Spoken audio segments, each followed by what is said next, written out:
മറ്റ് ക്രമീകരണങ്ങളെല്ലാം ചെയ്യുന്നുണ്ട്. അവരെ ജ്ഞാനം വർദ്ധിക്കുവാനായിട്ട് നമ്മൾ പുസ്തകങ്ങൾ വായിക്കുന്നു, അതുപോലുള്ളതായ കാര്യങ്ങൾ ചെയ്യുന്നു. എന്നാൽ മനുഷ്യന്റെ ആത്മീയ വർധനവിന് വേണ്ടി, അവന്റെ ആത്മീയ വളർച്ചയ്ക്ക് വേണ്ടി ആവശ്യമായിരിക്കുന്നത് ദൈവത്തിന്റെ വചനമാണ്. അതുകൊണ്ടാണ് ഇന്നും എല്ലാ കാലത്തും എന്നും ഇന്ന് ദൈവവചനം പ്രസംഗിച്ചുകൊണ്ടിരിക്കുന്നത്. മനുഷ്യ ഭാഷയിൽ അവതരിച്ചതായ ദൈവവചനമാണ് വിശുദ്ധ ബൈബിൾ. എന്നാൽ മനുഷ്യരൂപത്തിൽ അവതരിച്ച ദൈവവചനമാണ് ക്രിസ്തു. ക്രിസ്തുവിലൂടെയും ക്രിസ്തുവിന് മുൻപും പിൻപുമുള്ളതായ തന്റെ ഭക്തന്മാരുടെ ദൈവം മനുഷ്യരോട് ഇടപെട്ടു, മനുഷ്യരോട് സംസാരിച്ചു കൊണ്ടിരുന്നു എന്ന് നമുക്ക് കാണുവാനായിട്ട് കഴിയുന്നുണ്ട്. എന്നാൽ യിരെമ്യാ പ്രവാചകന്റെ പുസ്തകം 23-ാം അധ്യായം 29-ാം വാക്യത്തിൽ ഇങ്ങനെ കാണുന്നു: എന്റെ വചനം തീ പോലെയും പാറയെ തകർക്കുന്ന ചുറ്റിക പോലെയും അല്ലയോ എന്ന് യഹോവയുടെ അരുളപ്പാട്. ഇത് ദൈവത്തിന്റെ വചനം വെള്ളത്തോടും തേനിനോടും അപ്പത്തോടും എല്ലാം ഉപമിച്ചിട്ടുണ്ടെങ്കിലും അതിൽ വ്യത്യസ്തമായി ഇവിടെ പറഞ്ഞിരിക്കുന്നു, എന്റെ വചനം തീ പോലെയാണ്. തീ നമുക്കറിയാം പ്രധാനമായി ശുദ്ധീകരിക്കുന്നതാണ്. ഒരു ആലയിലേക്ക് ആയുധങ്ങൾ പണിയുന്ന ഒരു ആലയിലേക്ക് നമുക്ക് കാണുവാനായിട്ട് കഴിയുന്നുണ്ട്. ആ ഇരുമ്പ് എടുത്ത് ഒരു ആയുധം എടുത്ത് ആ തീക്കകത്തേക്ക് വെച്ച് കഴിഞ്ഞാൽ അല്പം കഴിയുമ്പോൾ അത് പണിതുകൊണ്ടിരിക്കുന്ന പണിക്കാരന്റെ മനസ്സിൽ ഉള്ളതുപോലെ തന്നെ ആ ഇരുമ്പ് കൊണ്ട് ഒരു ആയുധം രൂപപ്പെടുത്തിയെടുക്കുന്നു. ഇതുപോലെ മനുഷ്യ ജീവന് രൂപാന്തരം വരുത്തുന്നതാണ് ദൈവവചനം. Praise the Lord. അതുകൊണ്ടാണ് ഈ ദൈവവചനം ഇടതടവില്ലാതെ എന്നും ഇങ്ങനെ പ്രസംഗിച്ചുകൊണ്ടിരിക്കുന്നത്. ഹല്ലേലൂയ. അതുകൊണ്ട് ഇന്ന് വലിയ ശക്തിയുണ്ട്. ഈ സുവിശേഷം എവിടെയെല്ലാം ചെന്നിട്ടുണ്ടോ അവിടെയെല്ലാം വലിയ അത്ഭുതങ്ങൾ ചെയ്യുവാനായിട്ട് ഇടയായി തീർന്നിട്ടുണ്ട്. പലരും വിചാരിക്കും, ഇവിടെ എത്രയോ വർഷങ്ങളായി ഞങ്ങൾ ഇത് കേട്ടുകൊണ്ടിരിക്കുന്നു, ഇത് എത്രയോ വർഷമായി ഞങ്ങൾ കേൾക്കുന്നു, ഞങ്ങൾ ഇതൊക്കെ അറിയാവുന്നവരാണ് ചിന്തിക്കുന്നവരുണ്ട്. നമുക്കറിയാം, തിരുവചനം നോക്കുമ്പോൾ നമുക്കറിയാൻ കഴിയുന്നുണ്ട്, ദീർഘവർഷങ്ങൾ ദൈവവചന ശുശ്രൂഷ അനേക ദൈവഭക്തന്മാരെ നമുക്ക് കാണുവാനായിട്ട് കഴിയുന്നുണ്ട്. ആഭിചാരവൃത്തിയുടെ ഈറ്റില്ലമായിരുന്ന കൊരിന്ത് നഗരത്തിലും വിഗ്രഹാരാധനയുടെ കേന്ദ്രമായിരുന്ന എഫെസോസിലും ദൈവങ്ങളെ ആരാധിച്ചിരുന്ന റോമിലും ആർഭാടത്തിലും ആഡംബരത്തിലും അടിമപ്പെട്ടു പോയ കൊലോസിയ പട്ടണത്തിലും തത്വജ്ഞാനത്തിൽ അധിഷ്ഠിതമായി നിലകൊണ്ട അഥേനയിലും നൂറുകണക്കിന് ആത്മാക്കളെ നേടുവാനും അവിടെയെല്ലാം ദൈവ സഭകൾ സ്ഥാപിക്കുവാനും കഴിഞ്ഞത് ഈ സുവിശേഷത്തിന്റെ സവിശേഷതയാണ്. ഹല്ലേലൂയ. അതുകൊണ്ട് ഇന്ന് രാത്രികാലം ഇവിടെ നടക്കുന്ന ഈ വചന ശുശ്രൂഷ എല്ലാവർക്കും ഒരുപോലെ അനുഗ്രഹമായി തീരുവാനായിട്ട് ഇടയായി തീരട്ടെ. Praise the Lord. ഹല്ലേലൂയ. ഒരുപക്ഷെ ദൈവവചനം കൂടുതൽ കേട്ടിട്ടുള്ളവരെ കാണും, കുറച്ച് കേട്ടിട്ടുള്ളവർ കാണും, ഇതുവരെ കേൾക്കാത്തവരുണ്ടോ എന്ന് വിചാരിക്കുന്നില്ല. എന്നാൽ എല്ലാവർക്കും ഇന്നത്തെ ആത്മീയ ശുശ്രൂഷ, ദൈവവചന ശുശ്രൂഷ ഏറ്റവും അനുഗ്രഹമായി തീരണം. ഹല്ലേലൂയ. ഇന്ന് രാത്രി നമ്മുടെ മധ്യത്തിൽ എത്തിച്ചേർന്നിരിക്കുന്ന മുമ്പേ നേരത്തെ ഇവിടെ പ്രസ്താവിച്ചതുപോലെ കർത്താവിന്റെ ദാസൻ പക്ഷെ രാജു ആനിക്കാട് അവറുകളായാണ്. അദ്ദേഹത്തെ ഓർത്ത് കർത്താവിനെ സ്തുതിക്കുന്നു. പലപ്പോഴും പല ഇതുപോലുള്ള മീറ്റിങ്ങുകൾക്ക് ഒരുമിച്ച് കാണുവാനായിട്ട് കഴിഞ്ഞിട്ടുണ്ട്. സ്റ്റേജിൽ ഒരുമിച്ചാണ് ആദ്യമായിട്ടാണ് ഇപ്പോൾ ആയിരിക്കുന്നത്. കർത്താവിന്റെ ദാസനെ കുറിച്ച് പറയുമ്പോൾ അദ്ദേഹം ഇപ്പോൾ ഇന്ത്യ പെന്തക്കോസ്ത് ദൈവസഭയുടെ കേരള സ്റ്റേറ്റിന്റെ ജോയിന്റ് സെക്രട്ടറി ആയിട്ട് ഇപ്പോൾ ആക്ടിംഗ് സെക്രട്ടറി ആയി താൻ സേവനം അനുഷ്ഠിച്ചുകൊണ്ടിരിക്കുന്നു. അതിനേക്കാൾ ഉപരി താൻ ഒരു സുവിശേഷകനാണ്. താൻ ഈ പരസ്യയോഗങ്ങൾ ഇന്നും നടത്തിക്കൊണ്ടിരിക്കുന്ന ഒരു വ്യക്തിയാണ്. ദീർഘവർഷങ്ങളായി അദ്ദേഹം പരസ്യയോഗം നടത്തുകയും അതുമാത്രമല്ല നല്ലൊരു എഴുത്തുകാരനാണ്, മാത്രമല്ല വേദ അധ്യാപകനാണ്. ഇങ്ങനെ ആത്മീയ ലോകത്തില് വളരെ നല്ല നല്ല കാര്യങ്ങൾ ചെയ്യുകയും വളരെ സുപരിചിതനുമായിരിക്കുന്ന കർത്താവിന്റെ ദാസനെയാണ് ഇന്ന് രാത്രികാലം വചന ശുശ്രൂഷയ്ക്കായി നമുക്ക് ലഭിച്ചിരിക്കുന്നത്. അദ്ദേഹം കൃത്യസമയത്ത് തന്നെ കടന്നു വരുവാനായിട്ട് ഇടയായി തീർന്നു. വൈക്കം സെന്ററിന്റെ സെൻട്രൽ ശുശ്രൂഷനായും താൻ സേവനം ചെയ്തുകൊണ്ടിരിക്കുന്ന ഇങ്ങനെ ഇത് മാത്രമല്ല IPCയുള്ള ബന്ധത്തിൽ വിവിധ നിലകളിൽ തന്റെ സേവനം വളരെ പ്രയോജനപ്പെട്ടുകൊണ്ടിരിക്കുന്നു. അങ്ങനെ എല്ലാ നിലകളിലും അനുഗ്രഹിക്കപ്പെട്ട ഒരു ദൈവദാസനാണ് ഇവിടെ കടന്നു വന്നിരിക്കുന്നത്. ഇതിന് ചുറ്റുപാടും പല സ്ഥലങ്ങളിലും മറ്റത്തും മാങ്ങാനത്തുമൊക്കെ ഇതിനു മുമ്പ് പലപ്പോഴും ദൈവവചനം ശുശ്രൂഷിച്ചിട്ടുണ്ട്. ഇന്ന് രാത്രികാലവും ഇവിടെ വന്ന ദൈവദാസൻ വചനം ശുശ്രൂഷിക്കുന്നത് നമുക്ക് കടന്നു വന്നവർക്കും ഈ ദേശത്തിനും ഇത് ശ്രമിക്കുന്ന എല്ലാവർക്കും വലിയൊരു അനുഗ്രഹമായി തീരട്ടെ. അതിനായി കർത്താവ് നമ്മെ ഓരോരുത്തരെയും സഹായിക്കട്ടെ എന്നുള്ള പ്രാർത്ഥനയോടുകൂടി കർത്താവിന്റെ ദാസനെ തുടർന്നുള്ള വചന ശുശ്രൂഷയ്ക്കായി ക്ഷണിക്കുന്നു. കർത്താവ് അനുഗ്രഹിക്കുമാറാകട്ടെ.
എല്ലാവർക്കും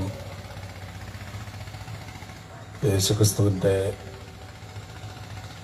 ധന്യമായ നാമത്തിൽ എൻ്റെ സ്നേഹ വന്ദനങ്ങൾ അറിയിക്കുന്നു. ഈ യോഗത്തിൻ്റെ ആദരണീയനായ അധ്യക്ഷൻ, എനിക്ക് ഏറ്റവും പ്രിയപ്പെട്ട ജോർജ് ചായൻ, ഈ സുവിശേഷ പ്രചരണ സംഘത്തിൻ്റെ പ്രധാന നടത്തിപ്പുകാരനും എൻ്റെ ചിരകാല സ്നേഹിതനും സഹപ്രവർത്തകനും ഒക്കെയായ ഷേണായി പാസ്റ്റർ, വേദിയിൽ സന്നിഹിതരായിട്ടുള്ള ഏറ്റവും ബഹുമാന്യരായ ദൈവദാസന്മാർ, ബാബു പാസ്റ്റർ, സന്തോഷ് ഉപരവ് പാസ്റ്റർ, എം ടി ജോസഫ് അടക്കമുള്ള വേദിയിലും സദസ്സിലുമുള്ള ഏറ്റവും ബഹുമാന്യരായ ദൈവദാസന്മാരെ, അനുഗ്രഹിക്കപ്പെട്ട സംഗീത ശുശ്രൂഷ നിർവഹിക്കുന്ന ഞങ്ങളുടെ സഹപ്രവർത്തകർ, ഏറ്റവും പ്രിയമുള്ള മാതാപിതാക്കള്, സഹോദരി സഹോദരന്മാർ, ഈ ശബ്ദപരിധിയിൽ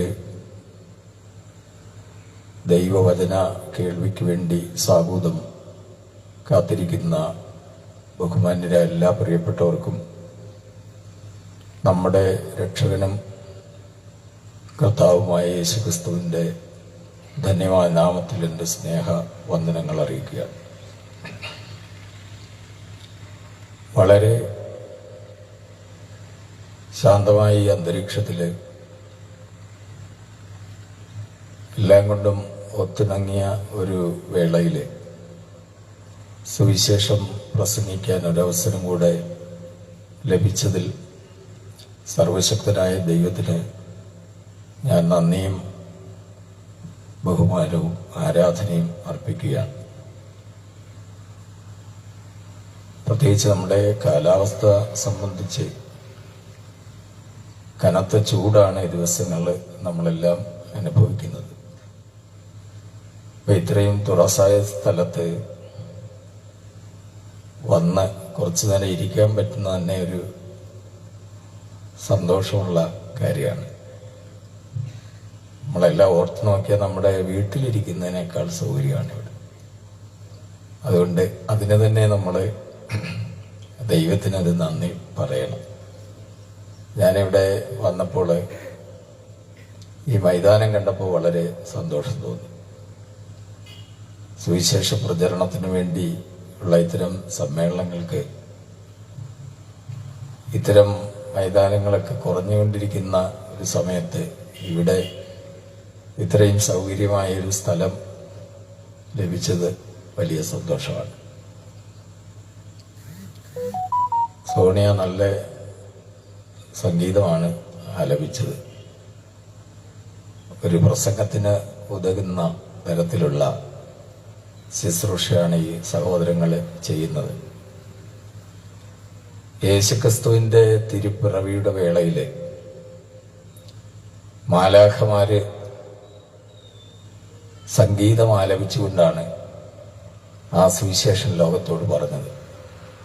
അതുകൊണ്ട് ഞാൻ പ്രസംഗിക്കുന്ന വേദിയിലെല്ലാം ഒപ്പമുള്ള സംഗീതജ്ഞരെ കൂടെ കൂടുതൽ ഉത്സാഹത്തോടെ പ്രോത്സാഹിപ്പിക്കാറുണ്ട്. സുവിശേഷത്തിന്റെ പ്രചരണത്തിന് വളരെ പ്രധാനപ്പെട്ടതാണ് സംഗീത ശുശ്രൂഷ. ഇന്ന് നമുക്കങ്ങനെ ദൈവസന്നിധിയിരിക്കാൻ കഴിഞ്ഞതിൽ ഞാൻ ദൈവത്തിന് സ്തോത്രം പറയുകയാണ്. നിങ്ങളെല്ലാം നിശബ്ദമായിട്ട് ശാന്തമായിട്ട് കേൾക്കാനിരിക്കുകയാണ് എന്ന് തോന്നുന്നു. പെന്തക്കോസ്തരുടെ പ്രചാരണ പ്രവർത്തനങ്ങളിൽ ഇത്രയും ശാന്തത പലയിടത്തും ഞാൻ കണ്ടിട്ടില്ല. എന്നെ സംബന്ധിച്ചിടത്തോളം ഇത്തരം ശാന്തമായ ഒരു അന്തരീക്ഷമാണെങ്കിൽ കൃത്യമായ ദൂത് പറയാൻ സാധിക്കും എന്നുള്ളതാണ്. ഇനിയും ഷേണായി പാസ്റ്ററോ ജോസ് ചായനെ വല്ലതും ഞാൻ എഴുന്നേൽക്കുമ്പോൾ നിങ്ങളാരും ശബ്ദിക്കരുതെന്ന് വല്ല വിലക്കും പറഞ്ഞിട്ടുണ്ടെങ്കിൽ ഞങ്ങൾ തമ്മിലുള്ള ഒരു ബന്ധം വെച്ച് ആ വിലക്ക് ഞാൻ അഴിച്ചിരിക്കുകയാണ്. അതുകൊണ്ട് ദൈവത്തിന് സ്തുതി പറയുന്നതിന് നമ്മുടെ ഒരു പതിവ് രീതിയുണ്ട്. നമ്മുടെ കൈകളൊക്കെ ഉയർത്തി ദൈവത്തിന് സ്തോത്രം പറയുന്ന ഒരു രീതിയുണ്ട്. അതുകൊണ്ട് ഞാനത് വിലക്കുന്നില്ല, എനിക്കും അത് സന്തോഷമുള്ള കാര്യമാണ്. അതുകൊണ്ട് കൈകൾ ഉയർത്തി ഇത്രയും നല്ല ഒരു സൗകര്യം ദൈവം തന്നതിന്, ഇങ്ങനെ ശാന്തമായി ഇരിക്കാൻ പറ്റിയതിന് നമുക്കൊരിക്കൽ കൂടെ ദൈവത്തിന് സ്തോത്രം പറയാം. ഹല്ലേലൂയ. ഇന്ന് സന്ധ്യയില് എനിക്ക് തോന്നുന്നു ഈ ശബ്ദ സംവിധാനമൊക്കെ വളരെ മനോഹരമായിരിക്കുന്നു. അപ്പൊ ഇത് സുവിശേഷം പറയാനുള്ള നല്ല ഒരു അന്തരീക്ഷം സംജാതമായിട്ടുണ്ട്. അതുകൊണ്ട് എൻ്റെ സമയം മറ്റനാവശ്യമായ വിശദീകരണങ്ങളിലേക്കൊന്നും പോകാതെ നമ്മുടെ കർത്താവായ യേശുക്രിസ്തുവിനെ സംബന്ധിച്ച് പറയാൻ ഞാൻ ഈ സമയം പൂർണ്ണമായിട്ടും വിനിയോഗിക്കുകയാണ്. ഞാൻ പലപ്പോഴും പറയാറുണ്ട്, ഇത്തരം പ്രചാരണ യോഗങ്ങൾ നടക്കുമ്പോൾ നമ്മുടെ മുൻപിലെത്തുന്നത് ബഹുഭൂരിപക്ഷവും ഈ വിശ്വാസധാരയുമായി നല്ല അടുപ്പമുള്ള ആളുകളായിരിക്കും. എന്നാൽ വെളിയിലേക്ക് കാണാമറയത്തൊക്കെ ആളുകൾ നമ്മുടെ സന്ദേശം കേൾക്കാനിരിപ്പുണ്ട്. അപ്പൊ അങ്ങനെയുള്ള ആളുകൾക്ക് അസൗകര്യങ്ങളൊന്നും ഇല്ലാതെ സുവിശേഷം കേൾക്കാൻ കഴിയുന്ന നല്ല ശബ്ദ സംവിധാനമാണ് ഇന്നേതായാലും അത് ഇവിടെ ഒരുക്കിയിട്ടുണ്ട്. ഷേണായി പാസ്റ്റർ സുവിശേഷ പ്രചാരണ പരമ്പര നടത്തുന്ന ആളാണ്. ദീർഘവർഷങ്ങളായിട്ട് അദ്ദേഹത്തിന്റെ ആത്മാവ് തന്നെ ഈ സുവിശേഷത്തിൻ്റെതാണ്. ഒരു തീവ്ര സുവിശേഷകനാണ് അദ്ദേഹം. ഞങ്ങൾക്കൊന്നും അത്രയും തീവ്രതയില്ല. ഈ പ്രസംഗിക്കുമ്പോൾ ഉള്ള തീവ്രതയുള്ളൂ. ഈ സംഘാടക മികവ് എന്ന് പറയുന്നത് വലുതാണ്. അതുകൊണ്ട് അദ്ദേഹത്തിന് വേണ്ട പിന്തുണ നമ്മൾ കൊടുക്കണം. നമുക്ക് ചെയ്യാൻ പറ്റാത്ത കാര്യങ്ങൾ ഉത്സാഹത്തോടെ ചെയ്യുമ്പോൾ അതിനുള്ള എല്ലാ പിന്തുണയും അദ്ദേഹത്തിന് നൽകണം. നമ്മൾ അപ്പസ്തല പ്രവൃത്തികളുടെ പുസ്തകം 1-ാം അധ്യായം ആണ് ഇന്ന് ഞാൻ പ്രസംഗത്തിന് വേണ്ടി തിരഞ്ഞെടുത്തിട്ടുള്ളത്. അപ്പസ്തല പ്രവൃത്തികളുടെ പുസ്തകം അതിൻ്റെ 1-ാം അധ്യായം 2 മുതലുള്ള വാക്യങ്ങൾ സൗകര്യാർത്ഥം ഞാൻ തന്നെ വേണമെങ്കിൽ വായിച്ചു കേൾപ്പിക്കാം. അവൻ കഷ്ടമനുഭവിച്ച ശേഷം 40 നാളോളം അവർക്ക് പ്രത്യക്ഷനായി. ദൈവരാജ്യം സംബന്ധിച്ച കാര്യങ്ങൾ പറഞ്ഞുകൊണ്ട് താൻ ജീവിച്ചിരിക്കുന്നുവെന്ന് അനേകം ദൃഷ്ടാന്തങ്ങളാൽ അവർക്ക് കാണിച്ചു കൊടുത്തു. അങ്ങനെ അവൻ അവരുമായി കൂടിയിരിക്കുമ്പോൾ അവരോട്, നിങ്ങൾ യെരൂശലേമിൽ നിന്ന് വാങ്ങിപ്പോകാതെ എന്നോട് കേട്ട പിതാവിന്റെ വാഗ്ദത്തത്തിനായി കാത്തിരിക്കണം. യോഹന്നാൻ വെള്ളം കൊണ്ട് സ്നാനം കഴിപ്പിച്ചു, നിങ്ങൾക്കോ ഇനി ഏറെ നാൾ കഴിയും മുമ്പേ പരിശുദ്ധാത്മാവ് കൊണ്ട് സ്നാനം ലഭിക്കും എന്ന് കൽപ്പിച്ചു. നമുക്ക് കൈകൾ ഉയർത്തിപ്പിടിച്ച് പ്രാർത്ഥിക്കാം. ഞങ്ങളുടെ സ്വർഗസ്ഥനായ നല്ല പിതാവേ, അവിടുത്തെ തിരുസാന്നിധ്യത്തിന് ഞങ്ങൾ സ്തോത്രം അർപ്പിക്കുന്നു. ഇത്രയും സമാധാനത്തോടെ ഞങ്ങൾക്ക് അങ്ങയുടെ സന്നിധിയിലിരിക്കാൻ ഭാഗ്യം തന്നതിനായി സ്തോത്രം. അവിടുത്തെ വചനം ഞങ്ങൾക്ക് നൽകണമേ. ഈ വചനം കേൾക്കുന്ന എല്ലാവരും അനുഗ്രഹിക്കപ്പെടാൻ ഇടവരുത്തണമേ. യേശു ക്രിസ്തുവിൻ ധന്യമുള്ള നാമത്തിൽ തന്നെ, ആമേൻ. വിശുദ്ധ ബൈബിളിലെ പുതിയ നിയമത്തിലെ ഏക ചരിത്ര ഗ്രന്ഥമാണ് അപ്പോസ്തല പ്രവൃത്തികളുടെ പുസ്തകം.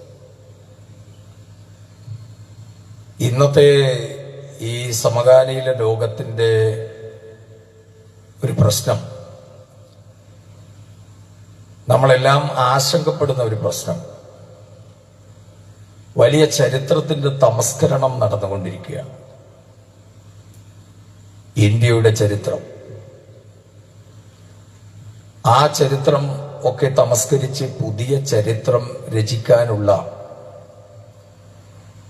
ആസൂത്രിതമായ പല പരിപാടികൾ നമ്മൾ കാണുന്നുണ്ട്.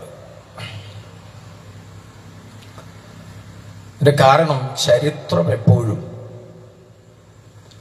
കാലഘട്ടങ്ങളിലൂടെ ജനങ്ങളോട് സത്യം സംവദിക്കുന്ന യാഥാർത്ഥ്യങ്ങളാണ്.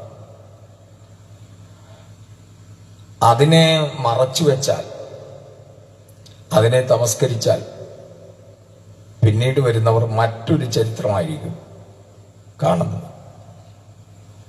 അപ്പൊ അതിനുവേണ്ടിയുള്ള വലിയ പരിശ്രമങ്ങൾ ഇന്ത്യയിലും ലോകത്തെമ്പാടും നടക്കുന്നുണ്ട്.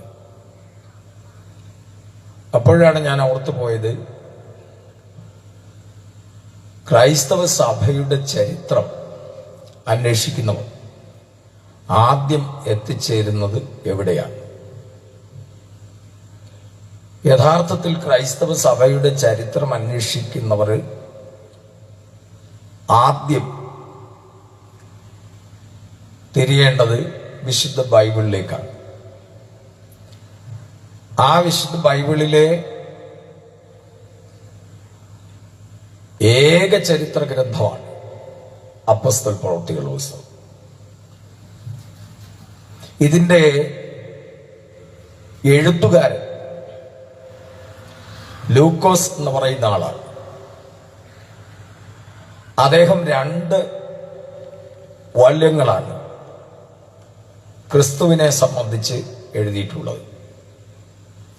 ഒന്ന് അദ്ദേഹത്തിന്റെ സുവിശേഷമാണ്, അതിന്റെ തുടർച്ചയാണ് അപ്പോസ്തല പ്രവൃത്തികളുടെ പുസ്തകം. ലൂക്കോസ് തൊഴിൽ കൊണ്ട് വൈദ്യനായിരുന്നു എന്നാണ് ബൈബിൾ പറയുന്നത്. ഈ ചരിത്രം എഴുതിയതോടുകൂടെ അദ്ദേഹം ചരിത്രകാരനുമായി. അപ്പൊ ഈ വൈദ്യനും ചരിത്രകാരനും ഒരു പൊതു സ്വഭാവമുണ്ട്.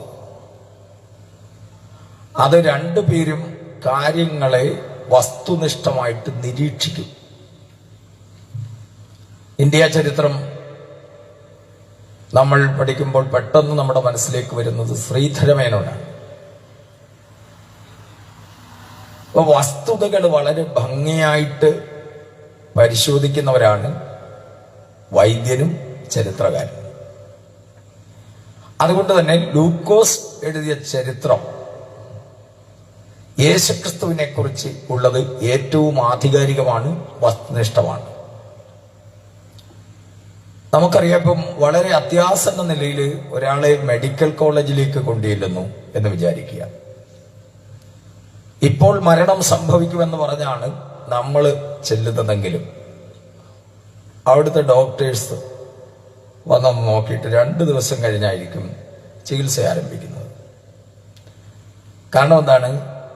അവരെല്ലാം നന്നായിട്ട് നിരീക്ഷിച്ചിട്ട് മാത്രമേ കാര്യങ്ങൾ ചെയ്യൂ. ഒരു ചരിത്രകാരനും അങ്ങനെയാണ്.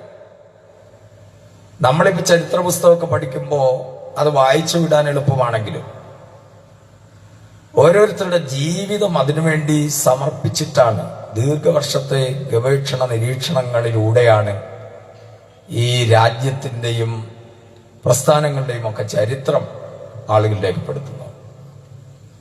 എന്നതുപോലെ യേശുക്രിസ്തുവിനെ കുറിച്ചുള്ള ഏറ്റവും ആധികാരികമായ ചരിത്രം അത് നമുക്ക് നൽകിയിട്ടുള്ള ചരിത്രകാരൻ ലൂക്കോസ്. അപ്പൊ ഇദ്ദേഹത്തിന്റെ എഴുത്തുകൾക്കൊരു പ്രത്യേകതയുണ്ട്. ഇദ്ദേഹം അന്ന് യേശുക്രിസ്തുവിനെ കുറിച്ച് കിട്ടാവുന്ന എല്ലാ രേഖകളും പരിശോധിക്കുകയുണ്ടായി. അത് ലൂക്കോസിന്റെ സുവിശേഷത്തിലും ഈ അപ്പോസ്തല പ്രവൃത്തിയിലും രേഖപ്പെടുത്തിയിട്ടുണ്ട്. ഇദ്ദേഹത്തിന് മുൻപ് പല ആളുകളും ഈ ചരിത്രം ചമയ്ക്കാൻ ശ്രമിച്ചിട്ടുണ്ടെന്നും അദ്ദേഹം സൂചിപ്പിച്ചിട്ടുണ്ട്. അപ്പൊ അങ്ങനെ അതിനെ ക്രമമായി എഴുതാൻ അദ്ദേഹം ശ്രമിച്ചു എന്നതുകൂടെ ഇവിടെ പറയുന്നുണ്ട്. അപ്പൊ നമുക്ക് ഒരു പ്രശ്നമുണ്ട്. പെന്തക്കോസ്തരെ സംബന്ധിച്ചിടത്തോളം ചിലപ്പോൾ എനിക്ക് രസകരമായിട്ട് തോന്നാറുണ്ട്. ഈ താളരാഹിത്യമാണ് പലപ്പോഴും നമ്മുടെ ആവേശത്തിന്റെ ഒരു കാരണം. ഈ സംഗീതജ്ഞര് ഈ സ്വരലയ താളങ്ങളുടെ ഒരു സമന്വയമായിട്ടാണ് ഈ സംഗീതം അവതരിപ്പിക്കുന്നത്. അവരെത്ര താളാത്മകമായിട്ട് പാടിയാലും ഒടുവിൽ നമ്മൾ 5-6 അടി താളം തെറ്റിച്ച് അടിക്കും. അപ്പൊ അതിനാണ് നമ്മൾ ഈ ആത്മാവെന്നൊക്കെ പറയുന്നത്. അപ്പൊ അങ്ങനെ താളരാഹിത്യത്തിൻ്റെതല്ല പരിശുദ്ധാത്മാവ്. നമ്മുടെ ജീവിതമടക്കം താളാത്മകമാക്കുന്ന പരിശുദ്ധാത്മാവ് ഇന്നും ഇവിടെ ഉണ്ട്. ഞാൻ പറഞ്ഞു വന്നത്, ലൂക്കോസിന്റെ ഈ രചന നിങ്ങൾ വായിക്കുമ്പോൾ അദ്ദേഹം പറയുകയാണ്, സുവിശേഷത്തിൽ എഴുതിയത് എവിടെ വരെയാണ് എന്ന് പറഞ്ഞിട്ട് ഇനിയും എവിടെ നിന്നിട്ടാണ് തുടങ്ങുന്നത് എന്ന് പറയുക. എന്ന് പറഞ്ഞാൽ ശരിക്കും ആത്മാവിനാൽ നിയന്ത്രിക്കപ്പെടുന്ന ആളുകള് എവിടെ നിന്നാണ് തുടങ്ങിയതെന്നും എവിടെയാണ് അവസാനിപ്പിച്ചതെന്നും ഇനി എവിടെ നിന്നാണ് തുടങ്ങാൻ പോകുന്നതെന്നും കൃത്യമായിട്ട് അറിയാം. അപ്പൊ അദ്ദേഹം യേശുക്രിസ്തുവിന്റെ ചരിത്രം എഴുതുമ്പോൾ അങ്ങനെ ക്രമമായിട്ട് എഴുതുകയാണ്. പ്രിയമുള്ളവരെ, ഞാൻ ആദ്യമേ തന്നെ പറയുന്നു, ഈ പരിശുദ്ധാത്മാവും ശ്രീ യേശുക്രിസ്തുവുമാണ് നമ്മുടെ എല്ലാം ജീവിതം താളരഹിതമായിട്ട് കിടന്ന നമ്മുടെ ജീവിതത്തെ ഇത്രയും ചിട്ടപ്പെടുത്തിയത്, ഇത്രയും ക്രമീകരിച്ചത്. അതുകൊണ്ട് ആദ്യമേ തന്നെ ഞാൻ പറയട്ടെ, അലങ്കോലപ്പെട്ട് കിടക്കുന്ന ജീവിത സാഹചര്യങ്ങളുമായി ഇന്ന് ഈ സുവിശേഷ പ്രഭാഷണം കേൾക്കുന്നുണ്ടെങ്കിൽ നിങ്ങൾ സമർപ്പിച്ചു കൊടുക്കുകയാണെങ്കിൽ തർക്കമൊന്നുമില്ല, നിങ്ങളുടെ ജീവിതത്തെ താളാത്മകമാക്കാൻ കഴിയുന്ന ക്രിസ്തുനാഥൻ ഇവിടെ ഉണ്ട്.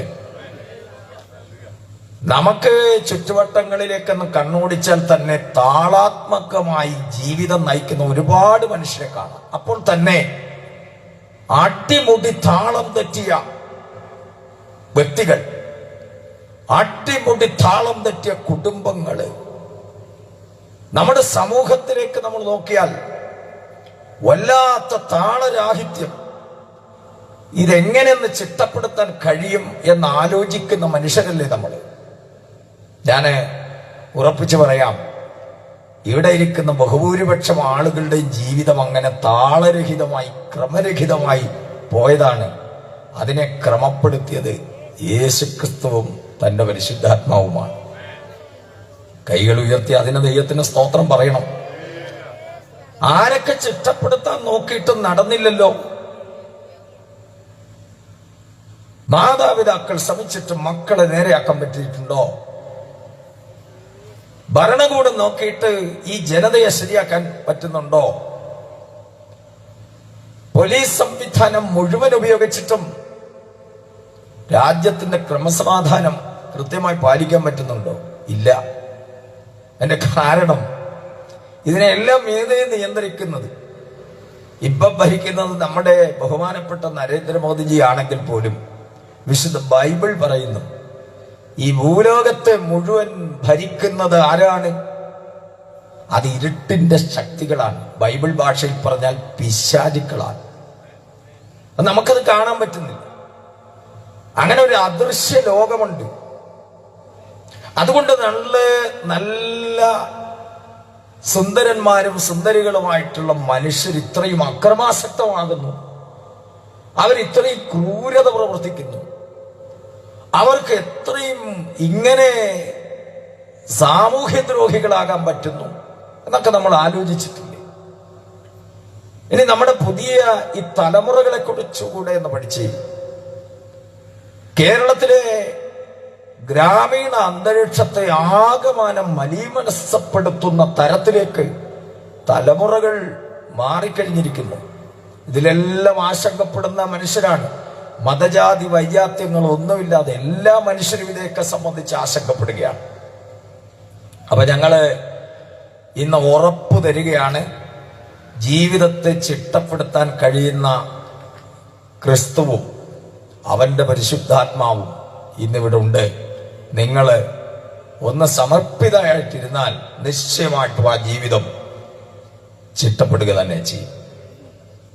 അപ്പൊ ഞാൻ പറഞ്ഞു വന്നത്, ഇദ്ദേഹം വളരെ ക്രമമായി യേശുക്രിസ്തുവിന്റെ ചരിത്രം എഴുതുകയാണ്. അതിൽ സുവിശേഷത്തിൽ എഴുതി, അതിനുശേഷം അതിന്റെ ബാക്കിയായിട്ട് അപ്പോസ്തല പ്രവൃത്തിയിൽ എഴുതുമ്പോൾ അദ്ദേഹം പറഞ്ഞ വാക്കിതാണ്: അവൻ കഷ്ടം അനുഭവിച്ച ശേഷം 40 നാളോളം അവർക്ക് പ്രത്യക്ഷനായി. ആരാണ് കഷ്ടം അനുഭവിച്ചത്? യേശുക്രിസ്തു. അപ്പൊ യേശുക്രിസ്തുവിന്റെ കഷ്ടാനുഭവം തൊട്ടാണ് ലൂക്കോസ് ഇവിടെ എഴുതുകയാണ്. അപ്പൊ ഞാൻ പറയാറുണ്ട്, ഇന്ന് ആധുനിക അഭിനവ അപ്പോസ്തല സമൂഹം പലർക്കും ഈ കഷ്ടം അനുഭവിച്ച ക്രിസ്തുവിനെ ഇഷ്ടമില്ല. ഈ കോട്ടയത്തുള്ള ചില പ്രമുഖന്മാര് പറഞ്ഞതാണ്, യേശുക്രിസ്തുവിന്റെ ക്രൂശ് മരണം ഒരു പരാജയമാണ് എന്ന് പറഞ്ഞ വലിയ പണ്ഡിതവന്യന്മാര് ഈ കോട്ടയത്തുണ്ട്. എന്താണ്? യേശുക്രിസ്തുവിന്റെ ക്രൂശ് മരണം എന്താണ്? പരാജയമാണ്. ആ പണ്ഡിതമന്യന്മാരോട് ഞാൻ ചോദിക്കുക, ക്രിസ്തു കഷ്ടമനുഭവിച്ചത് കൊണ്ടല്ലേ നമുക്കിന്ന് ദൈവത്തിന്റെ മക്കളായി ഇവിടെ ഇരിക്കാൻ കഴിയുന്നത്? അതുകൊണ്ട് നിങ്ങളുടെ ഹൃദയത്തിന്റെ ഭിത്തിയിൽ എഴുതി വെക്കേണ്ട ഒരു കാര്യമുണ്ട്. കഷ്ടമനുഭവിച്ച ക്രിസ്തുവിനെ ഇഷ്ടമില്ലാത്ത മനുഷ്യരുടെ ഇടയിൽ ഇന്ന് രാത്രിയിൽ എന്റെ ക്രിസ്തു കഷ്ടമനുഭവിച്ചത് കൊണ്ടാണ് ഞാനും നിങ്ങളും ദൈവത്തിന്റെ മക്കളായിട്ട് വിടിരിക്കുന്നത്. അതുകൊണ്ട് ഞാൻ അടിവരയിട്ട് പറയുന്നു, യേശുക്രിസ്തുവിന്റെ കാൽപ്പൊടിയിലെ മരണം ഒരു പരാജയമല്ല, അത് വിജയഭേരി മുഴക്കിയ ചരിത്രത്തിൽ അടയാളപ്പെടുത്തിയിട്ടിരിക്കുന്ന മരണമാണ് ശ്രീ യേശുക്രിസ്തുവിന്റെ മരണം. അവൻ ലൂക്കോസ് പറയാൻ, അവൻ കഷ്ടം അനുഭവിച്ചു. ഈ രാത്രിയിൽ എന്റെ ചോദ്യം നിങ്ങൾക്ക് എറിഞ്ഞു തരുന്നു, കഷ്ടം അനുഭവിച്ച ക്രിസ്തുവിനെ നിങ്ങൾക്ക് ഇഷ്ടമുണ്ടോ? ഞാൻ ഇഷ്ടപ്പെടുന്നു. അതുകൊണ്ടാണ് കഷ്ടം അനുഭവിച്ച യേശുക്രിസ്തുവിനെ ഞാൻ പ്രസംഗിക്കുന്നത്. ക്രൈസ്തവന്റെ പാരമ്പര്യം തന്നെ അതല്ലേ? ക്രൈസ്തവ വിശ്വാസങ്ങളുടെ ഉപദേശങ്ങളുടെ എല്ലാം സ്ഥാപകൻ എന്ന് പറയാമായിരുന്ന പൗലോസ്ലീഹ എഴുതുമ്പോൾ എന്താ പറഞ്ഞത്? യഹൂദന്മാർ അടയാളം അന്വേഷിക്കുന്നു, യവനന്മാർ ജ്ഞാനം അന്വേഷിക്കുന്നു, ഞങ്ങളോ ക്രൂശിക്കപ്പെട്ട ക്രിസ്തുവിനെ പ്രസംഗിക്കുന്നു. അവ ക്രൂശിക്കപ്പെട്ട ക്രിസ്തു വിജ്ഞാനത്തിന്റെ നെറുക കയറിയിട്ടുള്ള ഗ്രീക്കുകാരെ സംബന്ധിച്ചിടത്തോളം ഒരു ഭോഷത്വമാണ്. പക്ഷെ പൗലോസ് പറയാൻ, ഞങ്ങൾ ആ ക്രൂശിക്കപ്പെട്ട ക്രിസ്തുവിനെ പ്രസംഗിക്കുകയാണ്. ക്രൈസ്തവ വിശ്വാസത്തിന്റെ ശക്തി സ്രോതസ് എന്ന് പറയുന്നത് കാൽവറിയിൽ മാനവന്റെ പാപത്തിന്റെ പരിഹാരത്തിനു വേണ്ടി കൽത്തളം തൊട്ട് കാൽവറിയോളം കഷ്ടമനുഭവിച്ച് 2 കള്ളന്മാരുടെ മധ്യേ 3 ആണികളിൽ ക്രൂശിക്കപ്പെട്ട ക്രിസ്തുവാണ് ക്രൈസ്തവ സഭയുടെ ആവേശം. അതുകൊണ്ട് ഈ സന്ധ്യയിൽ ഇവിടെ ഇരിക്കുന്ന പ്രിയപ്പെട്ടവരറിയണം, ലൂക്കോസ് ചരിത്രം എഴുതുമ്പോൾ അദ്ദേഹം രേഖപ്പെടുത്തുന്നത് കഷ്ടമനുഭവിച്ച ക്രിസ്തുവിനെയാണ്. അപ്പൊ ക്രിസ്തു കഷ്ടമനുഭവിച്ചിട്ട് 40 നാളോളം ഈ ഭൂമുഖത്തുണ്ടായിരുന്നു. ഒരാളോട് ചോദിച്ചു, എന്തിനാണ് യേശുക്രിസ്തു 40 ദിവസം പുനരുദ്ധാനം ചെയ്തതിന് ശേഷം ഈ ഭൂമുഖത്ത് ഉണ്ടായിരുന്നത് എന്ന് ചോദിച്ചപ്പോ അവര് പറഞ്ഞത് ഇങ്ങനെയാണ്: നമ്മൾ മരിച്ചു കഴിഞ്ഞ് നമ്മുടെ ആത്മാവ് 40 ദിവസം ഇവിടെ കറങ്ങി നടക്കും എന്ന് സ്ഥാപിക്കാൻ വേണ്ടിയാണ് ക്രിസ്തു 40 ദിവസം ഈ ഭൂമിയിൽ പുനരുദ്ധാന ശരീരത്തിലായിരുന്നതെന്നാണ്. അങ്ങനെ ഇപ്പോഴും വിശ്വസിക്കുന്ന ആളുകളുണ്ട്. യേശുക്രിസ്തു 40 ദിവസം കൂടെ ഈ ഭൂമുഖത്തുണ്ടായിരുന്നു. ഉയർത്തെഴുന്നേറ്റ ഉടനെ ക്രിസ്തു കരേറി പോവുകയല്ല ചെയ്തത്. പുനരുത്ഥാന ശരീരത്തിൽ 40 ദിവസം ഈ ഭൂമുഖത്തുണ്ടായി. എത്ര പ്രത്യക്ഷതകളാണ്! ഏതാണ്ട് 10-ലധികം പ്രത്യക്ഷതകൾ ക്രിസ്തു നടത്തി. പുനരുദ്ധാനത്തിന് ശേഷം മറിയ അടക്കമുള്ള മാന്യ സ്ത്രീകൾക്ക്, യേശുക്രിസ്തുവിന്റെ ശിഷ്യന്മാർക്ക്, പൗലോസൊക്കെ പറയുന്നു 500-ലധികം ശിഷ്യന്മാർക്ക് ഒരുമിച്ച്. അദ്ദേഹം പിന്നീട് പറയുന്നുണ്ട്, ഒടുവിൽ അകാല പ്രജ പോലെയുള്ള എനിക്കും പ്രത്യക്ഷനായി. ഞാൻ ഇന്ന് രാത്രി പറഞ്ഞു വരുന്നത്, യേശുക്രിസ്തു എന്ന പുണ്യാത്മാവ് മരിച്ചു, അടക്കപ്പെട്ടു, ഉയർത്തെഴുന്നേറ്റ് നേരെ സ്വർഗ്ഗാരോഹണം ചെയ്യുകയല്ല, മറിച്ച് 40 നാളോളം അവൻ പുനരുദ്ധാന ശരീരത്തിൽ ഈ ഭൂമുഖത്തിലുണ്ടായിരുന്നു. ദൈവത്തിന്റെ മക്കൾക്ക് സ്തുതി പറയാൻ ഒരു സന്തോഷകരമായ കാര്യം അതിനകത്തുണ്ട്. എന്താ? ഇപ്പോ നമ്മള് രോഗാതുരമായ ഈ ശരീരത്തിലാണ് വസിക്കുന്നത്. ജരാനരകൾ ബാധിച്ച് ഈ ശരീരത്തിലാണ് വസിക്കുന്നത്. എന്നാൽ നമുക്ക് മരണം സംഭവിക്കുകയോ യേശുക്രിസ്തുവിന്റെ പുനരാഗമനം സംഭവിക്കുകയോ ചെയ്താൽ കിട്ടാൻ പോകുന്ന ഒരു ഭാഗ്യം എന്താണെന്നറിയോ? നമ്മുടെ ജരാനരകൾ ബാധിച്ച രോഗബാധിതമായ ഈ ശരീരം തേജസ്സിന്റെ ശരീരം പ്രാപിക്കും. പുനരുദ്ധാന ശരീരം. യേശുക്രിസ്തു പുനരുദ്ധാനം ചെയ്തപ്പോൾ കിട്ടിയ അതേ ശരീരത്തോട് തത്തുല്യമായ ഒരു ശരീരം കിട്ടാൻ പോകുന്ന മനുഷ്യരാണ് ഇവിടെ ഇരിക്കുന്നവരെല്ലാം. അതിൽ സന്തോഷമുണ്ടോ ഇന്ന് രാത്രിയിൽ? അതിലൊക്കെയാ സന്തോഷിക്കേണ്ടത്. അത് കേൾക്കുമ്പോൾ നിങ്ങൾക്ക് സന്തോഷമില്ലെങ്കിൽ നിങ്ങൾക്ക് എന്തോ കാര്യമായ കുഴപ്പമുണ്ട് ക്രിസ്തീയ ജീവിതത്തിൽ. അതാണ് ഞാൻ പറയുന്നത്. അപ്പൊ ഈ പരിസരങ്ങളിലൊക്കെ ക്രിസ്തുവിനെ ആരാധിക്കുന്ന ചില മനുഷ്യർക്ക് അതൊന്നും കേട്ട ഒരു സന്തോഷമില്ല. പിന്നെ അവർക്ക് സന്തോഷമുള്ളത് സൈക്കിളും കൊണ്ട് കാറും കൊണ്ട് പോകാം. എനിക്കത് കേട്ടിട്ട് വലിയ സന്തോഷമൊന്നും തോന്നുന്നില്ല. കാരണം സൈക്കിൾ മതിയാരെന്ന് നമുക്ക് തോന്നിപ്പോവുകയാണ് പെട്രോളിന്റെ ഒക്കെ വില കണ്ടിട്ട്. എന്ന് പറഞ്ഞാൽ ഭൗതികാധിഷ്ഠിതമായ ഒരു ജീവിതം വാഗ്ദാനം ചെയ്യുന്നത് കേൾക്കുമ്പോൾ വലിയ സന്തോഷമാണ്. പക്ഷെ ഈ സന്ധ്യയിൽ ഞാൻ പറയാം, നിങ്ങളുടെ ജീവിതത്തിന് യഥാർത്ഥ സന്തോഷം ഉണ്ടാകുന്നപ്പോഴെന്നറിയോ? ഇന്നല്ലെങ്കിൽ നാളെ നമ്മൾ പിടഞ്ഞു വീണ് മരിക്കും. ആ മരിക്കുന്ന ഒരാൾ നമ്മളെ സമയാമാം രഥം എന്ന പാട്ടൊക്കെ പാടിക്കൊണ്ട്, എല്ലാവരുടെയും സെമിത്തേരി എവിടാണെന്ന് ഓർത്തേ. ഒരു മിനിറ്റ് നിങ്ങൾക്ക് തരികയാണ് നിങ്ങളുടെ സെമിത്തേരി എന്ന് ഓർക്കാനായിട്ട്. ഓർത്തല്ലോ? അവിടേക്ക് നമ്മളെ സമയാമാം രഥം പാടിക്കൊണ്ട് പോകും. നല്ല വെള്ള തുണിയൊക്കെ പുതപ്പിച്ച് നമ്മുടെ മാറത്ത് കുറെ പുഷ്പചക്രങ്ങളൊക്കെ അടുക്കി കൊണ്ടുപോയിട്ട് അവിടെ കൊണ്ടുവച്ചിട്ട് ഈ പുരോഹിതന്മാരോ ഉപദേശിമാരോ പറയുന്ന ഈ മണ്ണാകുന്നു, മണ്ണിലേക്ക് തിരിച്ചേരാൻ പറയും. അപ്പൊ ഒരു വൈദികൻ പ്രസംഗിച്ചപ്പോൾ പറഞ്ഞു കേട്ടത്, നീ മണ്ണാകുന്നു, മണ്ണിലേക്ക് തിരികെ ചേരാൻ പറയുമ്പോ ആളുകളെല്ലാം നമ്മുടെ വായിലേക്ക് മണ്ണും വാരിയിട്ടിട്ട് അവര് മണ്ണ് തിന്നാൻ പോകുന്നുണ്ട്. അപ്പോഴാണ് എനിക്കും ഓർമ്മ വന്നത്, നമ്മുടെ എല്ലാം വായിലേക്ക് മണ്ണ് വാരിയിട്ടിട്ട് സ്നേഹനിധികളായിട്ടുള്ള ആളുകളെല്ലാം മണ്ണ് തിന്നാൻ പോകും. ഇപ്പം മണ്ണിന് പകരം വേറെ എന്തെങ്കിലും ആയിട്ടുണ്ട്. എന്നാലും അദ്ദേഹം പറഞ്ഞത് എനിക്ക് ഓർമ്മ വന്നു. അതുകൊണ്ട് ഈ സന്ധ്യയിൽ ഇവിടെ ശാന്തമായ അന്തരീക്ഷത്തില് സുവിശേഷം കേൾക്കുന്ന ആളുകളോട് ഞാനൊരു കാര്യം പറയാം, ഒരു സന്തോഷ വാർത്ത പറയാം. കണ്ടോ, കണ്ണെല്ലാം വിടർന്നല്ലോ.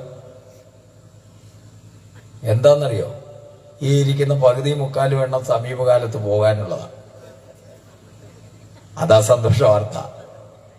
മരണത്തെക്കുറിച്ച് ഓർക്കുന്നുണ്ടോ? അപ്പം മരിച്ചാൽ ക്രിസ്തു വിശ്വാസികളെ സംബന്ധിച്ചിടത്തോളം ഈ മരിച്ചാൽ നമ്മുടെ ഈ ശരീരം മണ്ണിലേക്ക് ലയിച്ചു ചേരും. അപ്പൊ എന്തിനാ ഈ കല്ലറ? കല്ലറകളിലുള്ളവരെല്ലാവരും ഉയർക്കും. എന്ന് രേഖപ്പെടുത്തിയിട്ടുണ്ടെങ്കിലും ഞാൻ പഠിച്ച ദൈവശാസ്ത്രം വെച്ച് കല്ലറയിലെ ശരീരം റിവൈവ് ചെയ്ത് കിട്ടുന്നതല്ല പുനരുദ്ധാന ശരീരം. അതുകൊണ്ടാണ് നമ്മളിൽ പലർക്കും കല്ലറ ഒരു വിഷയമേ അല്ല. മരിച്ചു കിട്ടിയാൽ മതി, എവിടെ കിടക്കുന്നു എന്നുള്ളത് വിഷയമല്ല. പ്രത്യേകിച്ച് പെന്തിക്കോസ്തുകാരുടെ സെമിത്തേരി കണ്ടാൽ നമുക്ക് പേടി തോന്നും. ഞാൻ വൈക്കത്ത് ഒരു സംസ്കാര ശുശ്രൂഷയ്ക്ക് ചെല്ലുമ്പോൾ ഞങ്ങളുടെ സെമിത്തേരി ഇങ്ങനെ കാട് പിടിച്ച് കിടക്കുകയായിരുന്നു. അപ്പം ചെല്ലുമ്പോൾ കാണുന്നത് ദാ ഈ ഇടയ്ക്കൂടുള്ള വഴിയില്ലേ, ഇത്രയും മാത്രം തെളിച്ചു വെച്ചിരിക്കുക. ഞാൻ ആരോട് ചോദിച്ചു, ഇതാരോടോ ഇത് ഇത്ര ഇങ്ങനെ തെളിച്ചത്?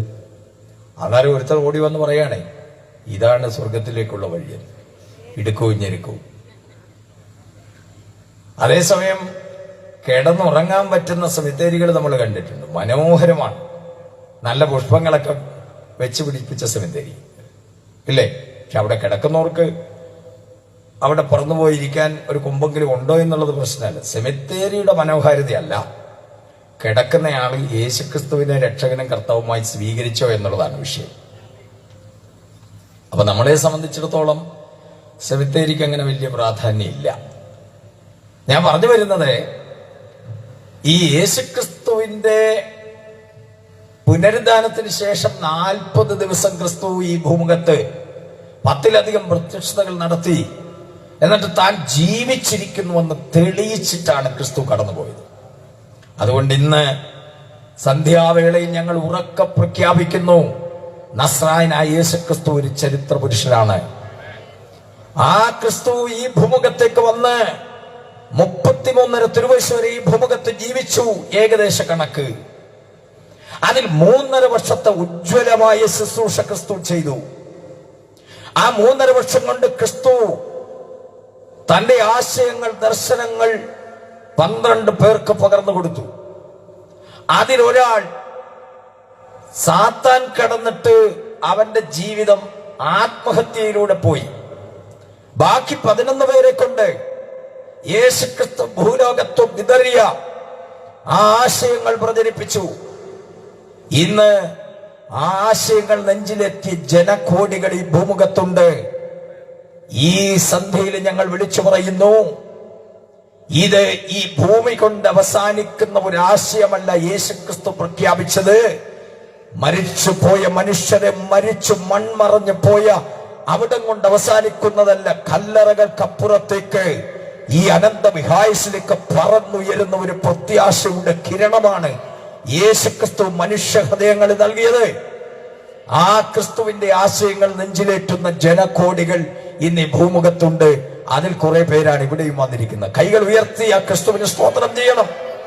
അതിൽ നിങ്ങളിൽ ഒരാളെങ്കിലും ആ ക്രിസ്തു നിങ്ങൾക്ക് വേണ്ടിയാണ്, എനിക്ക് വേണ്ടിയാണ് കഷ്ടമനുഭവിച്ചത് എന്ന് തിരിച്ചറിഞ്ഞില്ലെങ്കിൽ അതങ്ങനെയാണെന്ന് പറയാൻ വേണ്ടിയാണ് ഈ സമ്മേളനം. അപ്പൊ ഞാൻ പറഞ്ഞല്ലോ, യേശുക്രിസ്തു 40 ദിവസം ഈ ഭൂമുഖത്ത്. ഇപ്പൊ ചരിത്രകാരൻ പറയാണ്, ഉയർത്തെഴുന്നേറ്റ ക്രിസ്തു 40 ദിവസം കൊണ്ട് എന്താ ചെയ്തത്? ഒന്ന്, ക്രിസ്തു ദൈവരാജ്യം സംബന്ധിച്ചുള്ള കാര്യങ്ങൾ വീണ്ടും പറഞ്ഞു.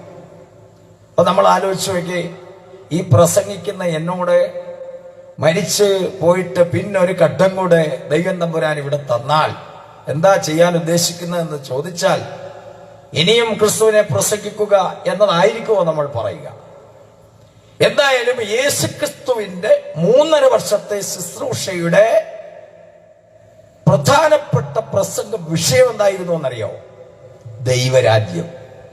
അല്ലേ? ക്രിസ്തു പ്രസംഗിച്ചത് ദൈവരാജ്യമാണ്. ദൈവരാജ്യം സമീപിച്ചിരിക്കാൻ മാനസാന്തരപ്പെട്ട് സുവിശേഷത്തിൽ വിശ്വസിക്കും. ഞങ്ങൾക്ക് ഇന്നും പറയാനുള്ളത് ദൈവരാജ്യം. ആ ദൈവരാജ്യത്തിൽ പ്രവേശിക്കുന്നതിനുള്ള അടിസ്ഥാന യോഗ്യത ഒന്ന് മാനസാന്തരമാണ്. മാനസാന്തരപ്പെട്ട സുവിശേഷത്തിൽ വിശ്വസിക്കുക. ഇപ്പൊ ഈ കേരളത്തിലെ പെന്തക്കോസ്തിന്റെ പ്രവർത്തനങ്ങൾ ആരംഭിക്കുന്ന ഘട്ടത്തില് ഇവിടുത്തെ മത സമുദായാദികളെല്ലാം ഒന്നിച്ചു നിന്ന് നമ്മളെ ചെറുത്തതാണ്, അല്ലേ? കേരളത്തിലെ പെന്തക്കോസ്തിന്റെ പ്രവർത്തനങ്ങളുടെ ചരിത്രം പഠിച്ചാല് എന്തായിരുന്നു സ്ഥിതി? വീടുകളിൽ നിന്ന് ഇറക്കി വിട്ടില്ലേ മക്കളെ? എന്തിന്? അവർക്ക് സ്വത്ത് കൊടുത്തില്ല. അവരുടെ മക്കളെ ആര് കെട്ടും എന്ന് ചോദിച്ചവരുണ്ട്. കല്യാണത്തിന് സദ്യക്ക് മുമ്പിൽ നിന്ന് ഇലയിട്ടിട്ട് ആളുകളെ എഴുന്നേൽപ്പിച്ചു വിട്ടിട്ടുണ്ട്. എന്തിന്? യേശുക്രിസ്തുവിനെ സ്വീകരിച്ചതിന്റെ പേരിൽ. പക്ഷെ ഇന്ന് നിങ്ങൾ ഓർക്കണം, ഇവിടുത്തെ മതസമുദായാദികൾ ഒന്നിച്ചു നിന്ന് ചെറുത്തൊട്ടും ഈ പ്രസ്ഥാനം കേരളത്തിലും വളർന്നു. കാരണം ഇത് മനുഷ്യന്റെ തത്വസംഹിതയല്ല, പിന്നെ മനുഷ്യന്റെ നിത്യജീവന് വേണ്ടി സ്വർഗസ്ഥനായ പിതാവ് നമുക്ക് തന്ന യേശുക്രിസ്തുവിലൂടെ വിഭാവനം ചെയ്ത രക്ഷയുടെ സന്ദേശമായിരുന്നു.